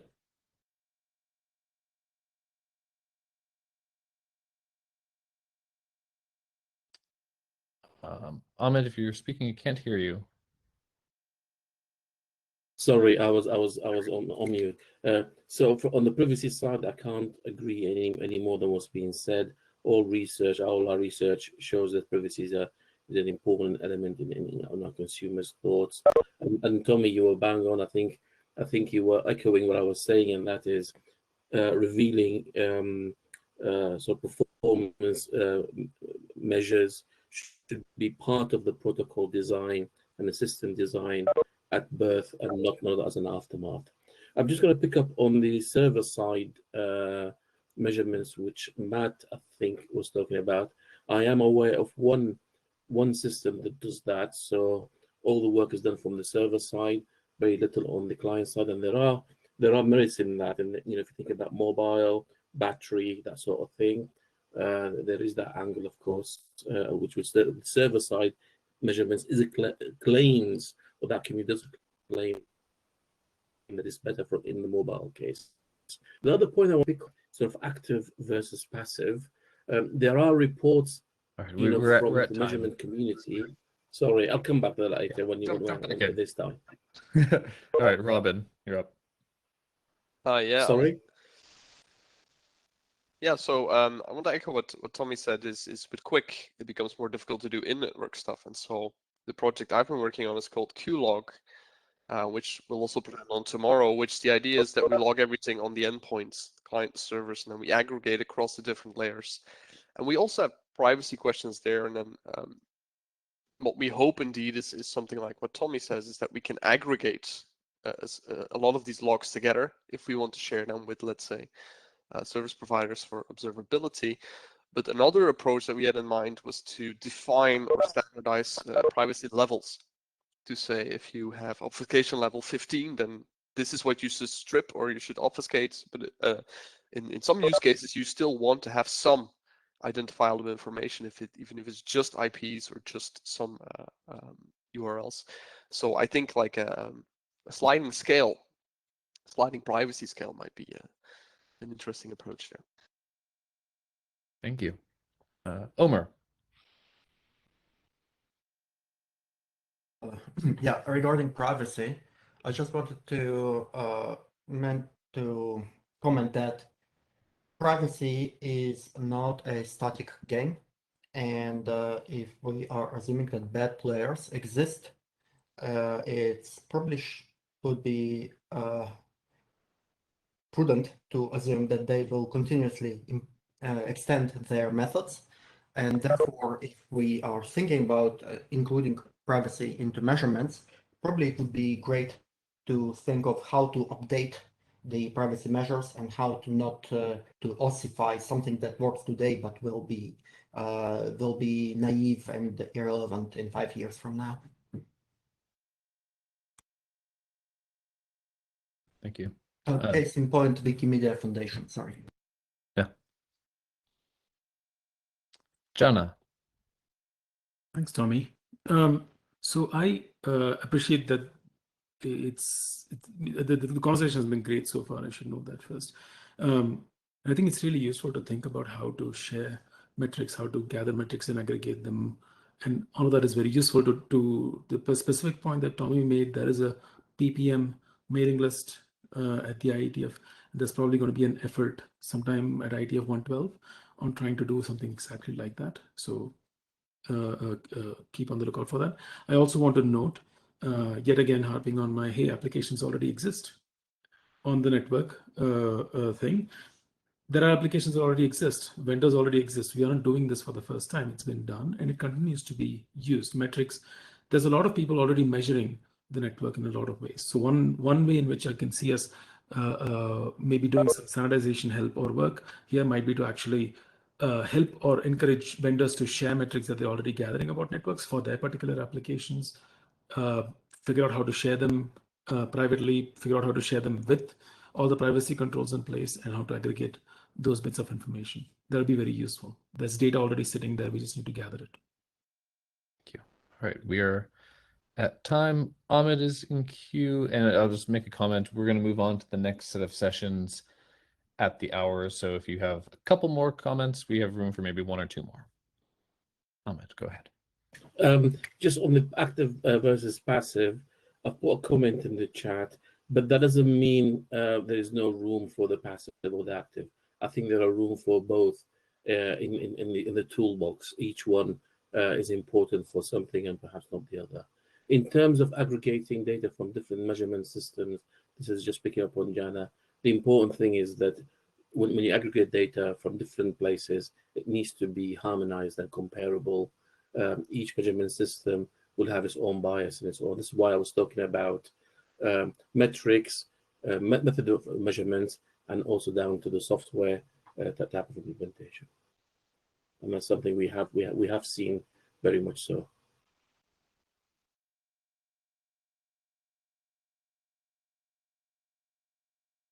Thank you. Robin, go ahead. If there's time, I wanted to come back to Jana, and he also said that at the beginning in this talk, I think, and it's a point I'm trying to make tomorrow as well, that bigger companies should share more data. The real thing is that I am not personally convinced that they are currently not doing this purely out of privacy considerations, right? I don't think privacy there is the big issue or the big problem or something that we cannot solve. I think there are deeper issues at stake there. So do we need other incentives for the big hosts to share their real application metrics in any privacy sensitive form? Would be my real question, now or tomorrow.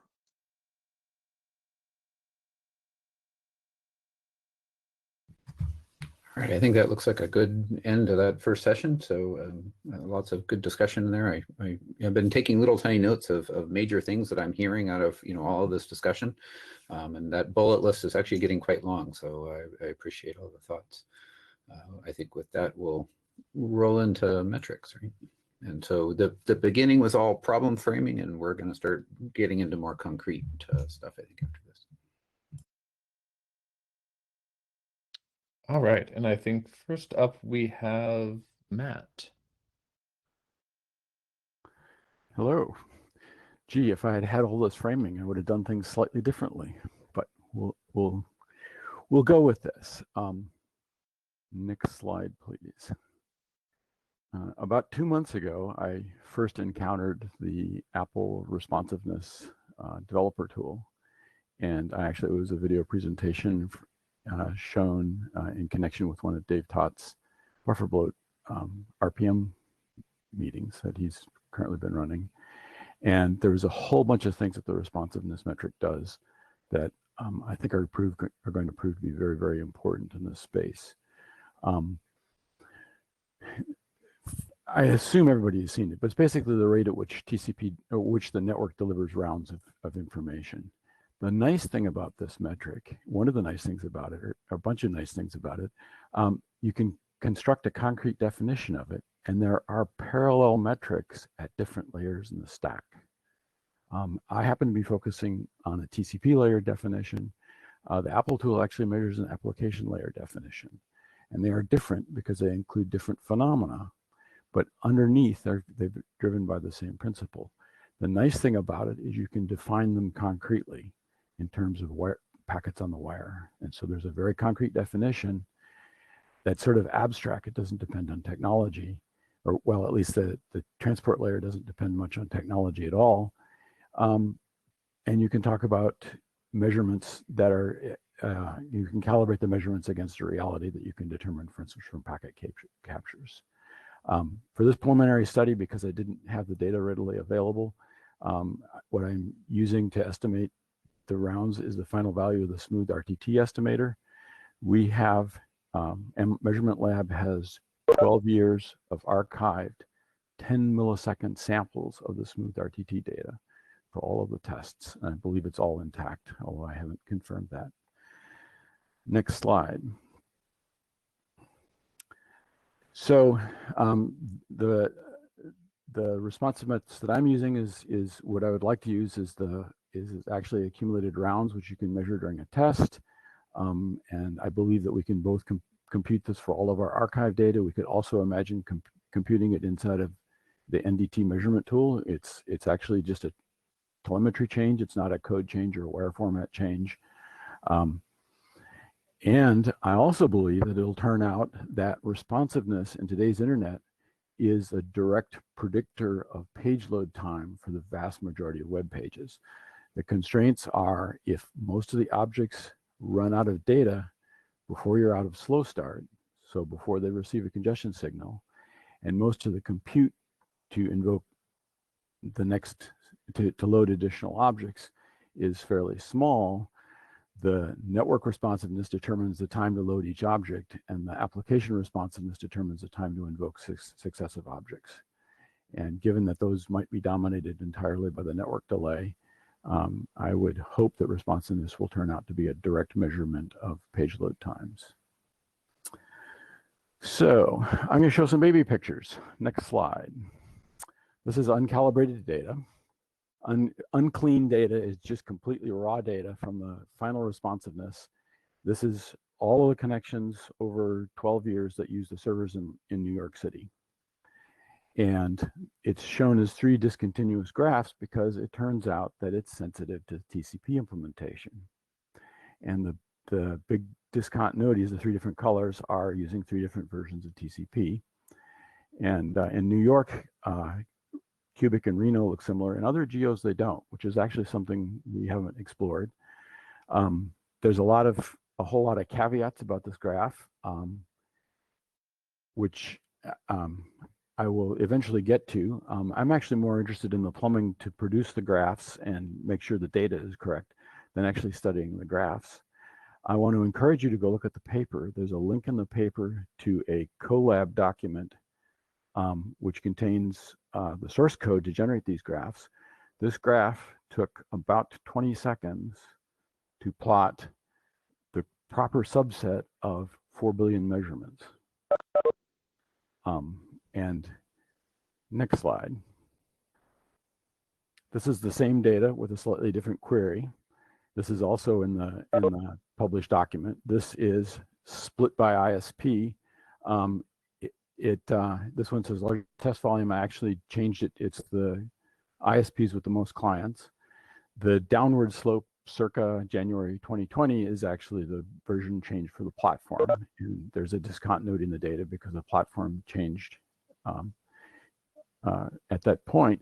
But the upward slope is real, and there's sort of a trivial question: which ISPs are paying attention to responsiveness?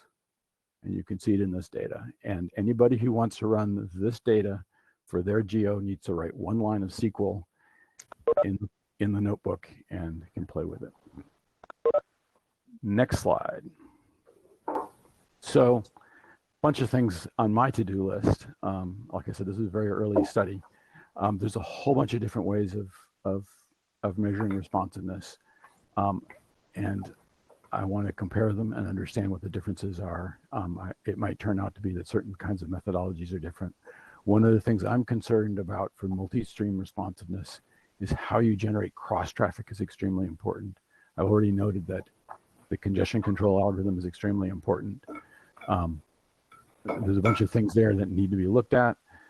I want to prove that responsiveness predicts web page load time. I actually have a very simple way of doing that, I think. Without doing a big study, I can actually construct a network where I can control the responsiveness and show that as I adjust the responsiveness. Somebody's got a microphone open. I can show that as I adjust the responsiveness, the page load time is predicted by it.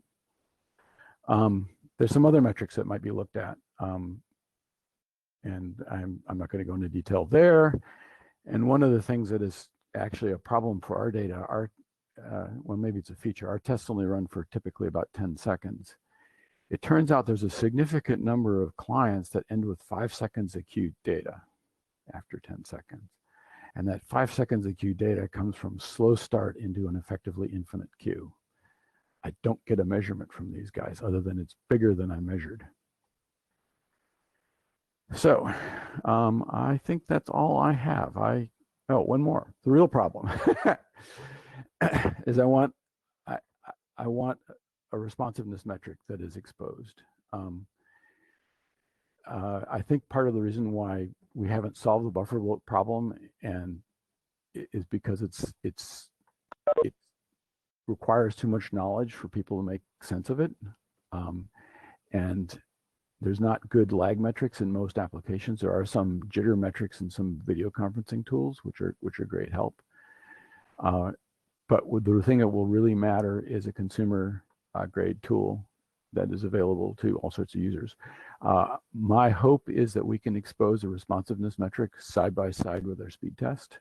We're one of the people who could fairly be blamed for the overfocus on speed, and we could display responsiveness. It's only a matter of programming. I think we need to convince ourselves that the metric is right first, but we will do that. And then people can complain, and people can see the data, and the engineers can see that networks are different. I mean, I showed a bunch of you that the networks are different, and anybody can go run those in their favorite geo. So any questions? We just have a moment for clarifying. Stuart, I see that you're in queue. Is this for a clarifying question? It can wait. Okay. We'll keep you in the queue. All right. I think and Ahmed, is this a clarifying, or are people queuing for later? I assume people for later was okay. Okay, great. So we have a bunch of other stats in here. I want to take quick glances at these. All right. And I think next up we have Brandon. Hey folks, next slide. There we go. So I'm going to be talking about today how Facebook understands when network conditions between our edge and end users are the barrier to quality of experience.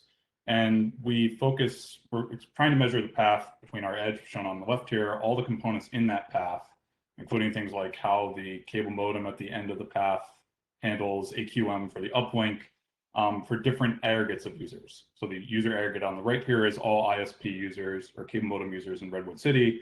We break up users by geospatial aspects and also by their connection type and by their provider. Next slide. So 2 examples of QoE metrics. These are simplified versions of what we use in production. So for video, for instance, measuring QoE, I want to make sure that I can play the video stall-free.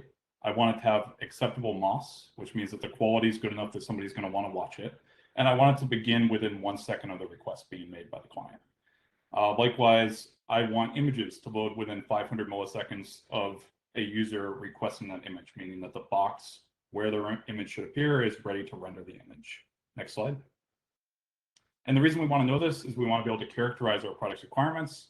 We want to be able to quickly evaluate when changes in network conditions impact QoE. So if a metric changes, does it actually matter? Or is it inconsequential in terms of what our users are going to perceive? And we want to be able to identify actionable improvements at the product, network, and transport layers. I include the product piece here because we can't always make improvements at the network layer, but we can often make improvements to how our product adapts to those network conditions. Next slide. So I'm going to be talking today about the types of traffic I mentioned a little earlier. I'm not talking about real-time traffic. We use a slightly different set of metrics to understand that type of traffic, like the call I'm on right now. But for this transfer of object type traffic, we measure 2 things. The first is the propagation delay for each of these aggregates. And the propagation delay is going to tell us the minimum network time for any request, regardless of the response size. So for instance, I can have a user with a 1 gigabit per second link, but if the propagation delay between them and Facebook Edge is 500 milliseconds, It doesn't matter if they have that 1G link, any image is going to take 500 milliseconds to load, and that means that 500 millisecond quality of experience metric I said earlier is always going to be violated. The propagation delay is telling us the propagation time of all the links, things like interleaving in the access network, which can be significant on some access technologies, transmission time, the presence of persistent queues, and we measure it as the median min RTT as measured by our quick stack at the server over connections from each of these aggregates in time windows.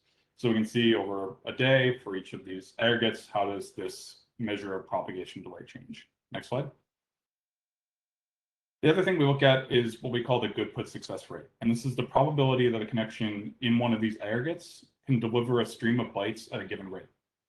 Again, earlier I brought up if it's 500 milliseconds of propagation delay, we know that's always going to be a component in a transfer. The question then is how quickly after I account for that propagation delay, can the network stream bytes to me in a reliable manner? This is going to account for congestion control behavior, transport behavior, loss, shaping at the bottleneck link.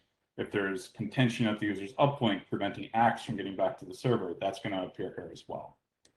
Now, when we measure this, we don't want to use speed tests, and that's because we found that speed tests are not representative of production traffic. Our users are not downloading ISOs, they're not downloading bulk files, they're downloading small objects. And furthermore, we can't just use object transfer times because those are going to be subject to things such as application behavior. If I change how my application multiplexes traffic, I may observe a change in object transfer times. That doesn't mean there's been any change in the underlying network conditions. Likewise, CDN conditions can be incorporated into object transfer times, as well as startup behavior and things like propagation delay again. So the way we measure this is, again, is at the server side. For each of these connections in an aggregate, we're looking at how quickly can the transport deliver bytes when those bytes are available to be sent to the user or to the client. And that becomes our measurement of byte. Next slide. So this is a simple example here of propagation delay and good put success rate for 2.5 megabits per second for users in a cellular network. We can see at the bottom, which shows the relative traffic volume for that time in the day. As the traffic volume increases, the success rate for 2.5 megabits per second decreases. So these users, if the application requires 2.5 megabits per second to provide good QoE, it's going to have a harder time, and often cases it won't be able to provide it at these peak hours of the day. And through other signals, we determine that this is likely due to cellular LAN congestion. Next slide. So I'm going to very quickly go over these. There is oftentimes very little degradation for aggregates of users. Network traffic is pretty constant over time. We talk about this further in the paper. There's also often not any opportunity to use performance-aware routing to provide benefits.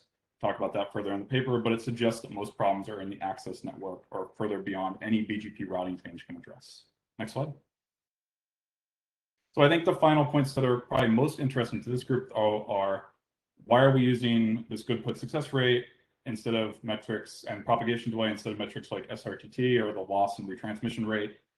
The reality is that loss and retransmission rates are really difficult to interpret in isolation. First, they're going to be functions of congestion control and sender behavior. So for instance, in some environments, Cubic has a lower retransmission rate than VBR, but Cubic also ends up having lower good put, and it may struggle to, for instance, provide the good put required for applications. Good put success rate more holistically captures how all these underlying network conditions, along with how the congestion control and the transport behave under those conditions,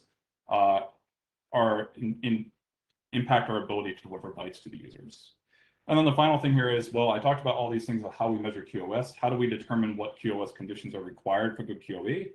And what that really comes down to is taking those QoE requirements that I described earlier and seeing how how users in the aggregate's ability to achieve those requirements changes as network conditions change.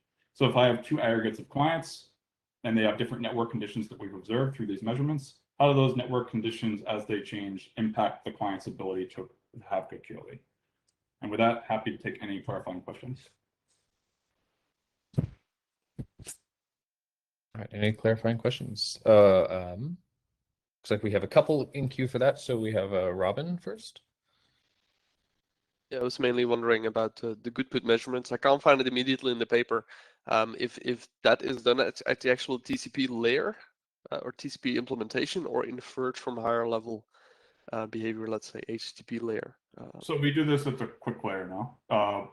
We also have a metric that works for TCP, but our quick metric is better. What we're looking there is as we push bytes into the network, how quickly are we able to deliver contiguous sets of bytes, because we need reliable delivery for it to be useful for the client to the client.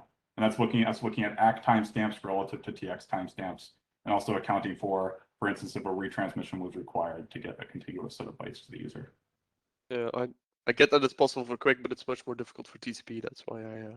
TCP has socket timestamps that the kernel can give you on both TX and ACK for Linux. Those ACK timestamps and TX timestamps can be used to do much of the same work. Happy to discuss. Okay, thanks. And Jana also has a clarification question. Swami, thanks, Brandon, for that talk. Two quick questions. One, have you looked at and considered delivery rate, which is in TCP in the Linux kernel? And you might wondering if you consider an equivalent of that for quick as well, in addition to this metric. And second, do you compensate in your good measurement for application limited periods and application limited behaviors? Yeah, so I'll take the second question first here. We do, when we look at the quick stack, we're looking to see when do we become application limited, and then that's a signal that there is a hole in the network space where we're no longer pushing the network as hard as we could, and that's being incorporated into our measurements. For the first piece here, the delivery rate, the challenge with the delivery rate is it's a measurement of throughput, not of goodput, right? Because my congestion control algorithm is using that to understand how quickly, what rate it should be sending at, and so that's not always going to be representative of goodput. The other thing is that's measured over a single RTT window, and so it can vary widely. With what we're doing here, we're able to look at, I have a 50 kilobyte or 100 kilobyte object, how long can I expect that object to transfer? And we found that the delivery rate often is a weaker estimator than what we've built for that. Happy to discuss further offline. Great. Well, thank you to both of our presenters for this first metrics section. And now we're going to get to the main queue, which I believe starts with Stuart. I actually have comments from Matt and Brandon, so I'll try to do both in 60 seconds. Thank you for talking about round trips per minute, Matt. Some people on the call will have heard of that, but I expect some have not. The idea behind RPM is latency and milliseconds are kind of abstract concepts, especially to the end users that we've been talking about. So we took the reciprocal of that.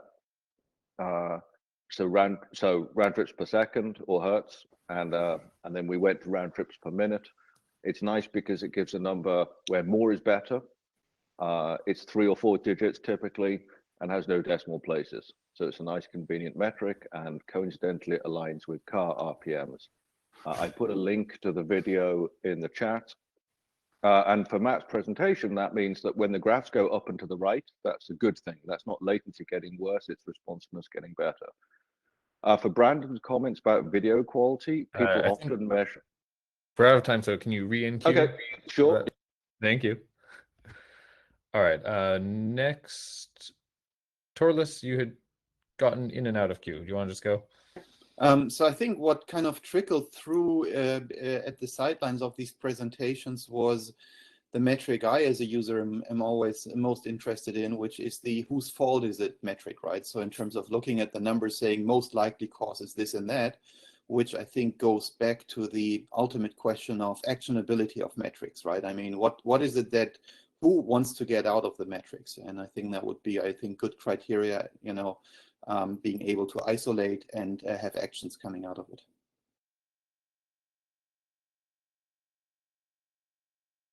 All right, thank you.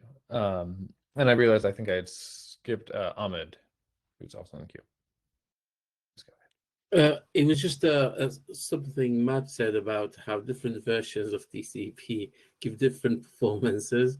And that just sort of goes back to what I was saying earlier about one protocol, one definition, and the implementations kind of like give different performances. And you can see the knock-on effect that has on measurements and interpreting those measurements and then acting upon those measurements. Because if 2 TCP implementations give 2 different answers, yeah, you have a problem. Which one do you believe? and this is why I'm saying I think measuring performance should be part of the protocol design process from the start and not an aftermath. Great. Omer. Yeah, I have a question to Brandon. You mentioned that you were using P50 to correlate between good put and application performance. I wonder what have you seen when looking at P90 or 95, 99 instead of P50? So the reason that we don't want to use these higher percentiles, and arguably we could use the P5 as long as the aggregates that we're creating are sets of homogeneous users, meaning that, again, it's all cable modem users on ISPX and Redwood City. They should all have about the same propagation delay in terms of what we're measuring here. P99 is going to be capturing things like, again, the user's uplink is congested because some other application is sending at that point in time. And that's no longer a measure of the propagation delay between Facebook and that aggregate of end users. That's something specific to that individual end user. It's not as actionable on our side. Furthermore, it's going to appear in our good put metric because that queuing on the uplink is going to delay acts. And because we're measuring good put at the server side, it's going to appear in that measurement. So we don't want to measure the same thing twice. We measure propagation delay, which is all these components that we expect, especially since our connections are pretty short, to be relatively stable over a 5-minute period, for instance. And then we measure good put to see how quickly the network can deliver bytes to our users. So that's why we don't look at the P99.9. It's going to have somebody's 1 second delay in there due to somebody cooking a potato in a microwave. Thank you. All right, I think next we have Dave, and he wanted to look at the graph. I have that here. What's the one you're looking for? That one. We had a case for longitudinal measurements just described several times in several talks. This was one of the most exciting graphs I've seen in a long time, roughly a 5-fold improvement.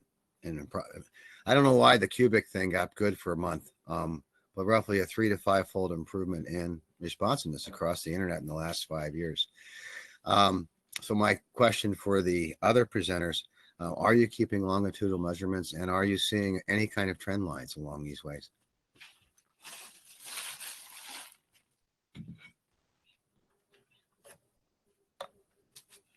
No? Do we want to? Is that a question to use that other presenter? Is that the other two, Brandon, for example, of Facebook? Do you have measurements over time of some of your core metrics? Yeah, we keep metrics over time, both to look at how interventions impact the network conditions and ultimately impact QoE. I think one of the most recent changes that we've had in the past year that we've talked publicly about is switching from TCP to QUIC, and that, again, we're looking at how does that impact the good put that we can achieve, and how does it impact propagation delay? Propagation delay, as expected, doesn't change because how we're measuring it, but it does impact good put because the transport becomes more efficient at dealing with loss cases when we're using QUIC. So if I may have 10 seconds more, tossing out the 98th, 99th percentile, the user's experience when something goes to hell for a second is often rather emotional. And trying to find ways of eliminating those anomalies from the experience is kind of important. We would capture that in the good put metric, in that it took longer to transfer objects to that user for that second when things went to hell. But agreed. All right, thank you. Stuart, you had re-enqueued. Thank you. So this comment is to Brandon, not a criticism, just an observation. When you talk about the video quality, you talk about the normal things that people do, MOS, mean opinion score, and rebuffering events and things like that for watching a continuous video from start to end. The other thing that we're looking at is random access, because people don't always sit down and watch a video from start to end in a 2-hour sitting. They might skip ahead 30 seconds. They might skip to another chapter. If they're watching YouTube, they might click on a different video. So that's another area where we'd really like to improve responsiveness, so your streaming video works as well as a local DVD. Yeah, I think the actually unclear. Yeah, Brandon, I guess going forward, it'd be good to have the speakers kind of in-queue themselves as well. That's fine. Yeah, I'm happy to wait all in queue. Or and also feel free to use the Slack. Vidi next. Hi, my question is to Brandon about the measurements. And if I understand correctly, you mentioned that it is doing measurements on the server, but I think what's also important is measurement on the client, because sure, you have a good delivery rate, but what's the guarantee that the client has seen that data, or the application layer has delivered that data to the client? And because that's what matters. It doesn't matter what server is delivering, I think. So I think both client and server are important. And the second thing I wanted to say was it's kind of related to my first point, is not just the transport layer metrics, but the application layer metrics are also, important. So yeah, that's all I want to say. Thank you. Lucas. Hello. It's kind of slightly a clarifying question, but it was too much to do at the talk about the request per minute and the responsiveness, which I think is much better than bandwidth. Let's just be clear, like the whole theme of today. But like how that would map to web page loading, given how incredibly complicated the whole process of being a browser and rendering pages is, and how moving resources around slightly or changing a server software to maybe serve things in a slightly different order, or loading an ad from a third-party network on that page on a different TCP connection entirely competes with the things trying to come from the first party. Like, I just wondered how that whole mapping was done, and if there's a methodology that could be shared, really, or is this it worked for a specific type of web page, which is still fine, but yeah, just trying to understand how that might be more applicable to people. Right.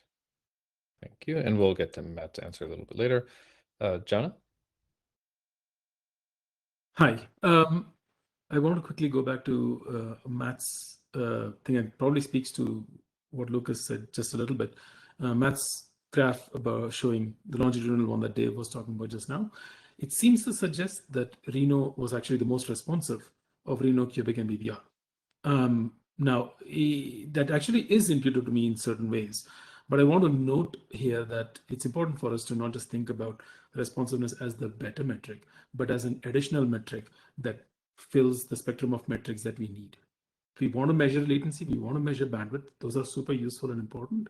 And responsiveness is perhaps something that is additional. It offers a third axis, so to speak, that we also need to measure. So I would say that bandwidth is let's not throw the baby out of the bathwater, so to speak. Let's not discard bandwidth. It is important and useful. It's not adequate, is what I would like to suggest. But I would also like to hear from Matt about what he thinks about the responsiveness of Reno versus BBR. Thanks. All right. Brandon is back up next. So two things here. I think one was a question around measuring from the server side. Is that going to be representative of what the client experience is? The client stack that we have, for instance, on an Android application, we write the quick transport layer. It's our own implementation. It's open source, called Move Fast. We write the application that sits on top of it. And because it's quick and not TCP, we can be assured that acts that we're seeing are not coming from, for instance, a PEP, a performance enhancing proxy between us and the user, and thus are representative of when the traffic arrives at the client and when it's going to go up to the application. And we compared internally our timestamps, and they're, the measurements from both sides are strongly correlated. The other piece here was random access. Completely agree. I think we have some of that in looking at when a user clicks on a new video, how long is it going to take for that video to start playing? Facebook is a little bit different than Netflix or other content providers in that our videos are typically short. So random access may not apply as much. You're not skipping forward chapters, but still a good thing to consider. Thanks. Right, thank you. And Matt, did you want to? I can answer, so it sounds like a plus. Yeah, so there's a thought experiment imagine doing, which shows why responsiveness predicts web browsing, and that is, you imagine, I'm going to have trouble doing this in a minute, but there's a network device I mentioned I call a rounds gate, which is a queuing discipline that consists of an input queue and an output queue. And the output queue drains on its sort of the normal back pressure driven by the device. And the input queue gathers packets coming from the application. And then you have a clock that atomically moves one queue to the other. And what this forces is that the round trip time is exactly equal to the clock tick rate. So I can set it to 1 second. I can set it to 100 milliseconds, whatever. And if I run a browser on it, and the browser doesn't ever see any congestion signals, the elapsed time for the browser to finish will depend on the number of clicks I go through the rounds gate. So I can count round trips in the network. And if it's always slow start and always cascaded loads caused by HTML invoking other embedded objects, it ought to be a fixed number. Oh, DNS also goes in there, fixed number rounds. Some of them are application layer rounds and some of them are network layer rounds, but I can just count the number of rounds on the web page. And RPM is going to predict how long it's going to take to load to the first approximation. And that's, I want to write this up, but yep, that's good. It's pretty obvious once you see it. Thank you. All right, Stuart, responding to Lucas. Yes, Lucas, you asked a question which Matt just covered on, but I want to expand on that. Why does round trip matter for web page loading? There's a sequence of round trips. DNS is a round trip. You wait for the reply before you can make the connection. Then typically today, a round trip for TCP, a round trip for TLS. Then you've got to get index.html. First thing it refers to is a style sheet. So now you've got to do another get for the style sheet, or an image. If that's on a different page, it's another DNS. These round trips add up a lot. And if you've got hundreds of megabits, loading an ad from another web server makes absolutely no difference because you're not maxing out the capacity. So it comes down in today's world for most people, it's all about the number of round trips. The assumption that loading an advert will make a difference is based in this assumption of scarcity. If bandwidth is scarce, how you allocate it matters. If bandwidth is ridiculously abundant, it ceases to matter, and it's just round trip time that matters. All right, thank you. I had enqueued myself. I have more of just kind of a meta question for us as we have these two different topics we are going through. I wanted to hear from people, we have on one hand the concept of RPM and responsiveness, and then from Brandon's talk, we have the propagation delay. To what degree are these different things? Are they the same thing? Are they converging on kind of this axis that we're looking at? And is one way of framing it preferable to the other in the eyes of this group? So that's just a question. Next up, we have Jana. Tom. This might be partly in response to the question that you just asked. I want to, again, yes, it's absolutely important and critical, and people have heard me say this in the past as well. Round trip times are critical. Light of speed isn't going anywhere. And web pages tend to end in 80% of page loads typically at servers tend to end in slow start. So we know that that web pages are not saturating the network, so bandwidth isn't a problem. However, it is important not to walk away from bandwidth. We want to add. Bandwidth is still useful and still important. There are plenty of situations under which you are still bandwidth limited. Consider, when I travel, for example, in India, I do often find that the page that I'm getting, Google automatically sends me off to the low quality page loads because my bandwidth and round trip time are measured to be low. Now, this happens, and this is real, and it's important to consider that that's important as well. So all I want to say is, I don't think one is better than the other. I think we need both. So to Brandon's measurement and to the RPM metric, I think we need to have all of them. They don't replace each other. Next up, Bjorn. Yeah, hey guys. Just Stuart's point there about the round trips. I think that's a very good description of how the sequence of steps makes the round trip very important. And then I also want to just point out that it's important to keep more than just an average, for instance, of that round trip time, because if you have rare events that show up once in a while on one of those round trips, then because they all line up in a chain, then that will affect the outcome of the load time, right? So any metric that wants to capture that effect needs to either do the entire sequence, as I think is if I understand correctly, that's what you're doing with the RPM, or to keep some sort of statistical distribution of those round trip times. All right, thank you. Brendan.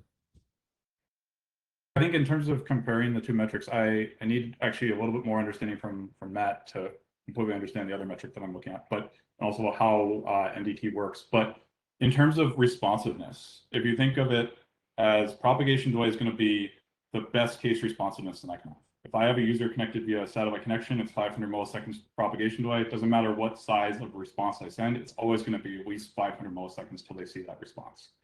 And then when we're measuring goodput in the metric that we have here, we're looking to see, okay, if it's object size X, what's the likelihood I'm going to be able to transfer it to the user in time Y? And that's going to, I need at least one propagation to at least one RTT to get that response. And then the goodput is going to tell me with some probability how likely it is to arrive by time X. And that can allow me to understand how likely is a user going to be waiting time, some amount of time for this response to arrive, dependent on that response's size. But I do think they are measuring slightly different things. I think that they're both relevant.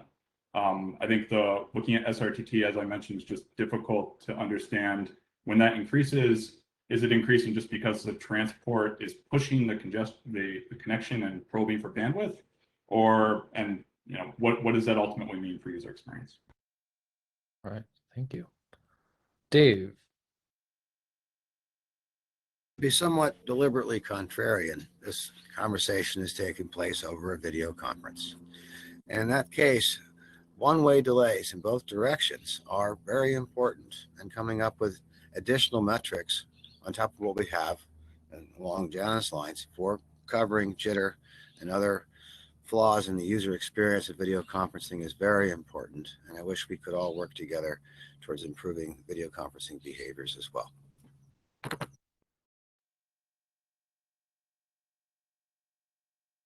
All right, Torles. Yeah, so I do like the marketing benefits of RPM, so that's really cool. I like the original vision of the internet, right? That I can go to places all over the world, and obviously the further I go, the harder it gets, and so I think that's not represented in that metric yet. Obviously, the absolute experience, right, is ideal when I have a local cache. I can't do that for all type of services, so somehow the distance and the mileage, the miles that you had to travel should be taken in, so that also things that are far away but really have a good path, are highlighted to the user. Thank you. I don't see anyone else in queue right now. You have some comments. If you'd like to say your comments out loud, feel free to unqueue yourself. Would you like me to say a few words about the RPM tool? Go for it. I think we have time, right? We still have 20 minutes on the... 20 minutes, no one's in queue. All right, then. Yes, it seems like there's some interest in this. There's been various people asking questions around this subject. So I can talk a little bit about what the RPM tool does. Bear in mind, this is still in development and it will evolve. Part of the point of this workshop is we want to get feedback from other people about ways we could improve that. But I'll tell you where we are now. For a start, we don't measure round trip time with ping because we want to measure real world effects. And we talked earlier about gaming. When you measure round trip time with ICMP echo request, it motivates network vendors to prioritize ICMP echo request, which doesn't help anything else unless you run all your traffic over ICMP echo request. So we measure it using actual HTTP2 ping frames in the same HTTP stream, because that's what matters. When you're loading a web page, you're doing a get and getting the response. So we want to measure the in-connection round trip time.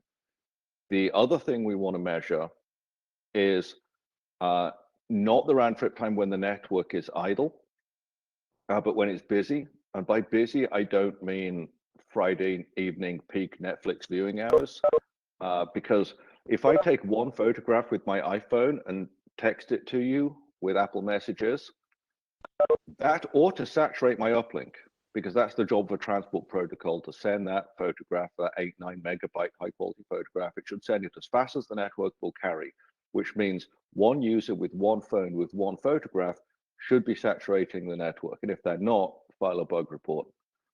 When I'm doing that, the video conference should not go to hell. So in the RPM test, we saturate the uplink in both directions, up and down. We send TCP data until it gets out of slow start and experiences one or more losses. When we believe we have pushed the buffers to overflow, we start measuring the in-stream HTTP ping frame round trip time, because that is a measure of, if I skip ahead in a video and suddenly my video client says, no, don't get that, get this instead. What is the minimum time that that new GET request can deliver the new video data to me that I now want to be watching?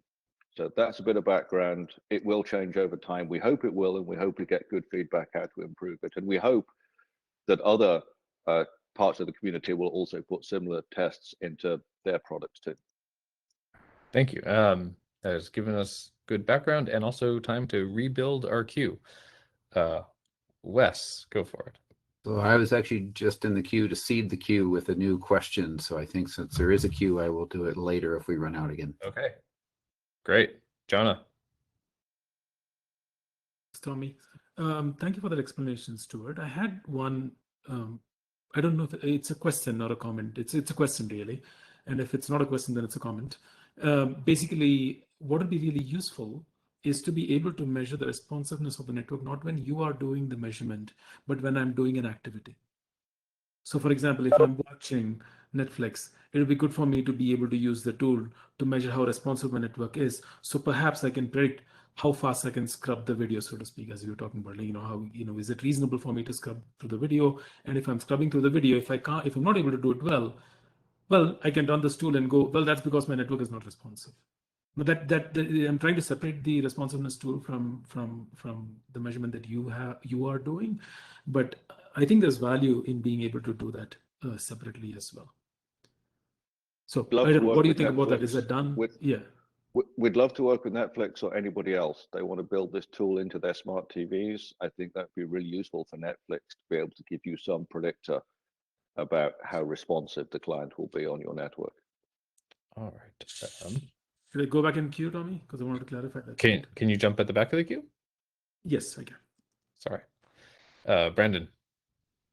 Yeah, I might have misunderstood, but it sounded like the RPM tool was driving the bottleneck during the connection to be saturated and then building up a queue there. And then you're looking to see what's the responsiveness given that queue. I guess one challenge there is that might not be representative of what traffic looks like, even for video traffic for Facebook. If we're not pipelining, it means that we're always going to have one request in flight at any point in time. Our frames, our chunk sizes are on the order of 2 seconds. So that means at most I can have 2 seconds worth of data sitting in that queue. And given connection speeds, I don't expect necessarily to see that queue extend to its full length like it would during a speed test or a ISO download. Also, given that we're using in this case BBR, we expect that to be trying to manage the queue and to prevent it from growing significantly. So I guess I'm curious if it's going to be representative. It seems like more like a worst case scenario in what you're describing, which is itself useful to measure, but it might not be representative of what the typical user experience is. All right. I quickly respond to that. Can you get in queue? I'll make it very brief. Can you get in queue? I will. Nope. Thank you. Lucas. There's interest about the pings. H2 pings avenue for DOS attack, and I know that there's implementations that do mitigate those things. So if you have some like frequency or ping rate in mind, soliciting that as a use case could help. And the reason I say that is because, for example, gRPC uses ping as a way to gauge BDP and to try and do some clever auto-tuning stuff. And their algorithm is very aggressive, possibly too over-aggressive, I don't know. But we've seen that result in the connection getting closed. So I think it's probably a solvable issue, but definitely something the community might be interested in. Cheers. All right, Mikhail. Thank you for your thank you, Stuart, for your description of the metric. However, I have another maybe comment or question. Do you think that maybe it would be fruitful to measure or not to measure, but to load the network from, for example, from another device? Because we often have like shared link, which is shared in some way. And if you load the link from your device, as you said, as far as I understand, you say that you send, for example, data from your device and then measure the link state from the same device. For example, in real life, I think we would have the situation when there is our neighbor, or not our neighbor, but our I don't know, mom or son who is watching some YouTube, and it's like a shared channel. You have different, you have some kind of scheduling, for example, in the network devices, which share the resource between you and somebody else, and that's more like close. Yeah, that's it. Thank you. Thank you. Thank you. All right, Jana. Sorry. So I wanted to clarify something that I said earlier. Basically, the tool or the measurement right now is, and this is specific to the tool, Stuart. So after this, I will take it offline and we can talk about it separately. It seems that the tool basically measures the network conditions under load that is created by the tool. That is useful, but it describes the network as a static thing, which could have a worst case potentially RPM of whatever it ends up being. Now, bear in mind that the RPM is here still a function of the congestion controller that's used by the sender, because the sender uses a buffer filling congestion controller versus a buffer not filling congestion controller. Your response is going to be different. What I wanted to see here was a tool, or what I was suggesting was a tool that could measure my network as it is right now without loading it, assuming that I am loading it with other stuff. So if I'm doing WebEx right now, my network is in a certain place. And it would be useful for me to be able to run a tool that simply does pings and back to some known server just to measure the responsiveness of my local network. So I understand completely that it's a limited tool, but I think it still will be very useful. If I don't have to load the network right now while I'm already doing WebEx, I don't want to do that. But I'd like to measure the responsiveness of my network. So thank you. Thanks. Roberto. So I think any such tools are always useful and interesting. The thing that I'm worried about, though, is that, as I'm looking across everything that we're talking about, we haven't mentioned CDNs once. And, whether or not you get a cache hit and things like that very much drastically change the application experience. Again, the reason I'm bringing it up in the context of a tool is because right now, this is something that is problematic from a tooling perspective across wider applications for figuring out how you are doing better or worse. We have not any real standards for how to measure performance in the presence of CDNs when there's cache hits, not cache hits. And this will continue to be especially problematic so long as we have L7 proxies that do reordering or dealing with packet loss as part of the proxy, because right now deploying an L7 is an engineering decision with trade-offs, as opposed to an L4 where I'm just packet switching. So a little bit of a mix-up. I just want to throw it out there that we really haven't touched on this, and it's a huge deal. Thank you. Back to Stuart. All right, I've got 3 to answer. Let's make this quick. Brandon talked about Facebook only fetching 2-second chunks of video, which is great.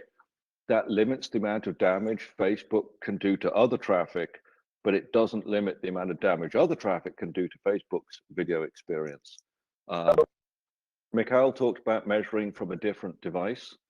That would be a useful thing to expand in the future. Right now, our assumption for most users is they have a dumb FIFO queue and it fills to capacity, and it really doesn't matter whether it's 2 apps on the same device, 2 people in the house using different devices.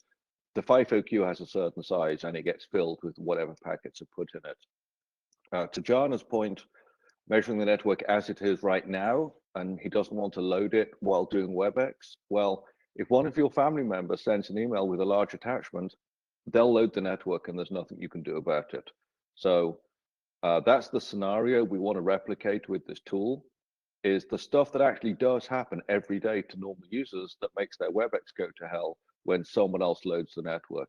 I can load the network because I'm running FQCODL here, and I can do it and it doesn't affect the WebEx. We want everybody to have that experience. Thank you. Cohen.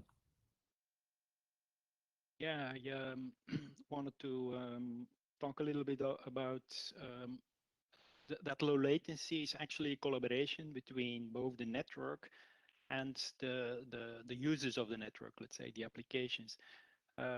So I see a lot, and I kind of it relates a little bit to what Stuart said. It's applications can use the network, but can also cause the latency. So a lot of discussions have been about how applications can measure how well the network works, but what's important is that the network gives the right signals to the applications when the latency is exceeded, or what's their goal of having a queue for that specific technology. So it's also important maybe that networks can also measure how well applications respond to their signals, for instance. So that's another angle, because of the 2 parties. It's not only the applications that should measure the network. It might also be interesting to see that the network can measure the different applications and how well they respond to their signals, if they're helping. Thank you, Con. Matt. So I want to sort of raise a side point that was missed, I think, earlier in this framing the question. But knowing where the endpoints are is a sort of a sub-problem, which the users can't solve very well, but the content providers understand and know about, things like CDNs and such. This is why my vision, it actually goes back to the Web 100 proposal, was always on instrumentation in every content provider. And the content providers do measurements. Content providers know which ISPs have problems, where they know where they need more peering. And that's the strong way to solve it.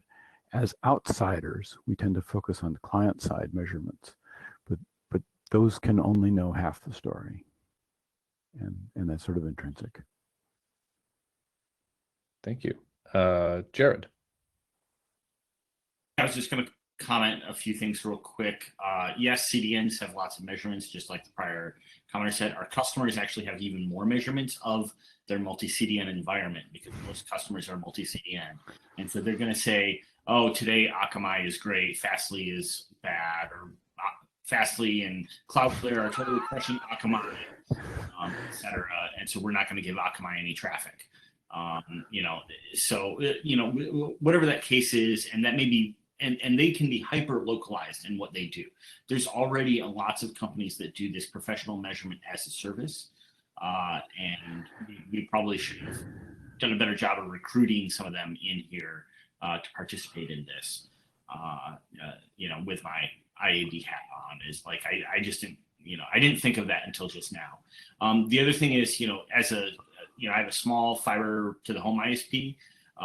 The client device behavior is super interesting. I had issues with my kids downloading Steam games because they could plug into the Ethernet and pull at a gig, which impacted my web experience with them downloading 800 megs or whatever based on the design of my home network. It was easier for me to just upgrade my home network to 10 gig to solve that problem. Sorry. And client when Amazon Video starts on my Al is up. something, Al is it up. pulls 150 megabits a second. Thanks, Tommy. I couldn't let the whole day go by without saying something. And so it's going to come down to the expression of the RPM results to users. I heard Brandon a couple of times say that the propagation delay is the thing that's going to set the sort of the minimum performance. But also Jana's point that we're not going to set aside the other metrics that we know and love, like a capacity metric and so forth. So these set the upper and lower bars for the performance that could be plotted or expressed on an RPM tachometer graph. I even envisioned that later on. So in a couple of days from now, we can touch on this again. The key point is to have a frame of reference that everybody can understand when you plot the data for a user. Thanks. All right, thank you. And then I had queued myself. I just wanted to point out something I was observing around what Michaela brought up around kind of which device is generating the load and how that happens. Stuart rightly pointed out that most of the routers today, their queue won't really be affected too much by that. But going back to one of the points that we were talking about in the first half of this day about kind of the game theory and how you want to game these metrics. If we were trying to have RPM or something like it be kind of a gaming proof metric or something that has aligned incentives, we also want to make sure that that metric is not only based on you generating the load yourself, because it is possible to build a router then that games it such that you say, oh, this device is generating load, but the other ones aren't, and therefore I'll treat it differently than the others. So we may want to think about that in kind of our overall gaming and have versions of the metric that can generate load from multiple devices. And I'm done. I was about to say time just to make sure somebody did it for you. All right. Thank you very much, Tommy, for running the last 2 hours of queuing and sessions. Appreciate it greatly. I think, today went really well. I'm happy to see all of the discussion that's happened. Our leaving room for lots of discussion has definitely fired some people up, which is a good thing. A couple of quick closing comments for the day. One, we're going to be back here tomorrow, starting at the same time as we did this morning, evening, or whatever time it is for you. One quick comment, a lot of people have pointed out that the camera-ready copies of the papers on the website are not the most recent ones. We apologize, as we said, we threw this together quickly due to the compressed time schedule, and we don't have direct control over the website. So we have to give changes to somebody else to actually make them happen. So there's a little bit of a delay there, but we will try and make sure that we get all of them updated shortly. Thank you for everybody that contributed to today's discussions and presentations and verbal discussions and discussions on the Slack channel, which has taken off as well. Appreciate it greatly. And as a reminder, I will close the recording momentarily, and you are welcome to stay around and hang out in the WebEx room and chat in a more free-form session without any moderators and timekeepers. So you're all on your own. This is sort of our attempt to deal with the fact that we are not meeting physically, and there's no hallway conversations and no running off to coffee shops or other forms of beverage allocations, and to have discussions. So feel free to stick around or even leave and come back. Myself, I'm probably going to go make lunch because I only have an hour between a bunch of other meetings. But that brings us to the end of the day, and I look forward to talking to you all tomorrow and hearing the next set of presentations, which will be continuing this theme of sort of the metrics side of things, metrics too. All right, thanks very much, everybody. Thanks, Wes, and all the moderators for running this. And Wes, I love the fact that you have a picture of green cloth as your virtual WebEx background. Yeah, this is my Zoom cloth. It's a literal green screen. I mean, what else could you ask for? My guitar is back there. That would Jared, be to look at. Jared, I would love to talk to you about your hypothetical customer who said Akamai was good but Fastly was bad. Their customer doesn't exist, but talk to me offline if you want to talk. Yeah. Hey, Wes, can you turn the breakout rooms here? I don't think WebEx has breakout rooms. Let me stop the recording before.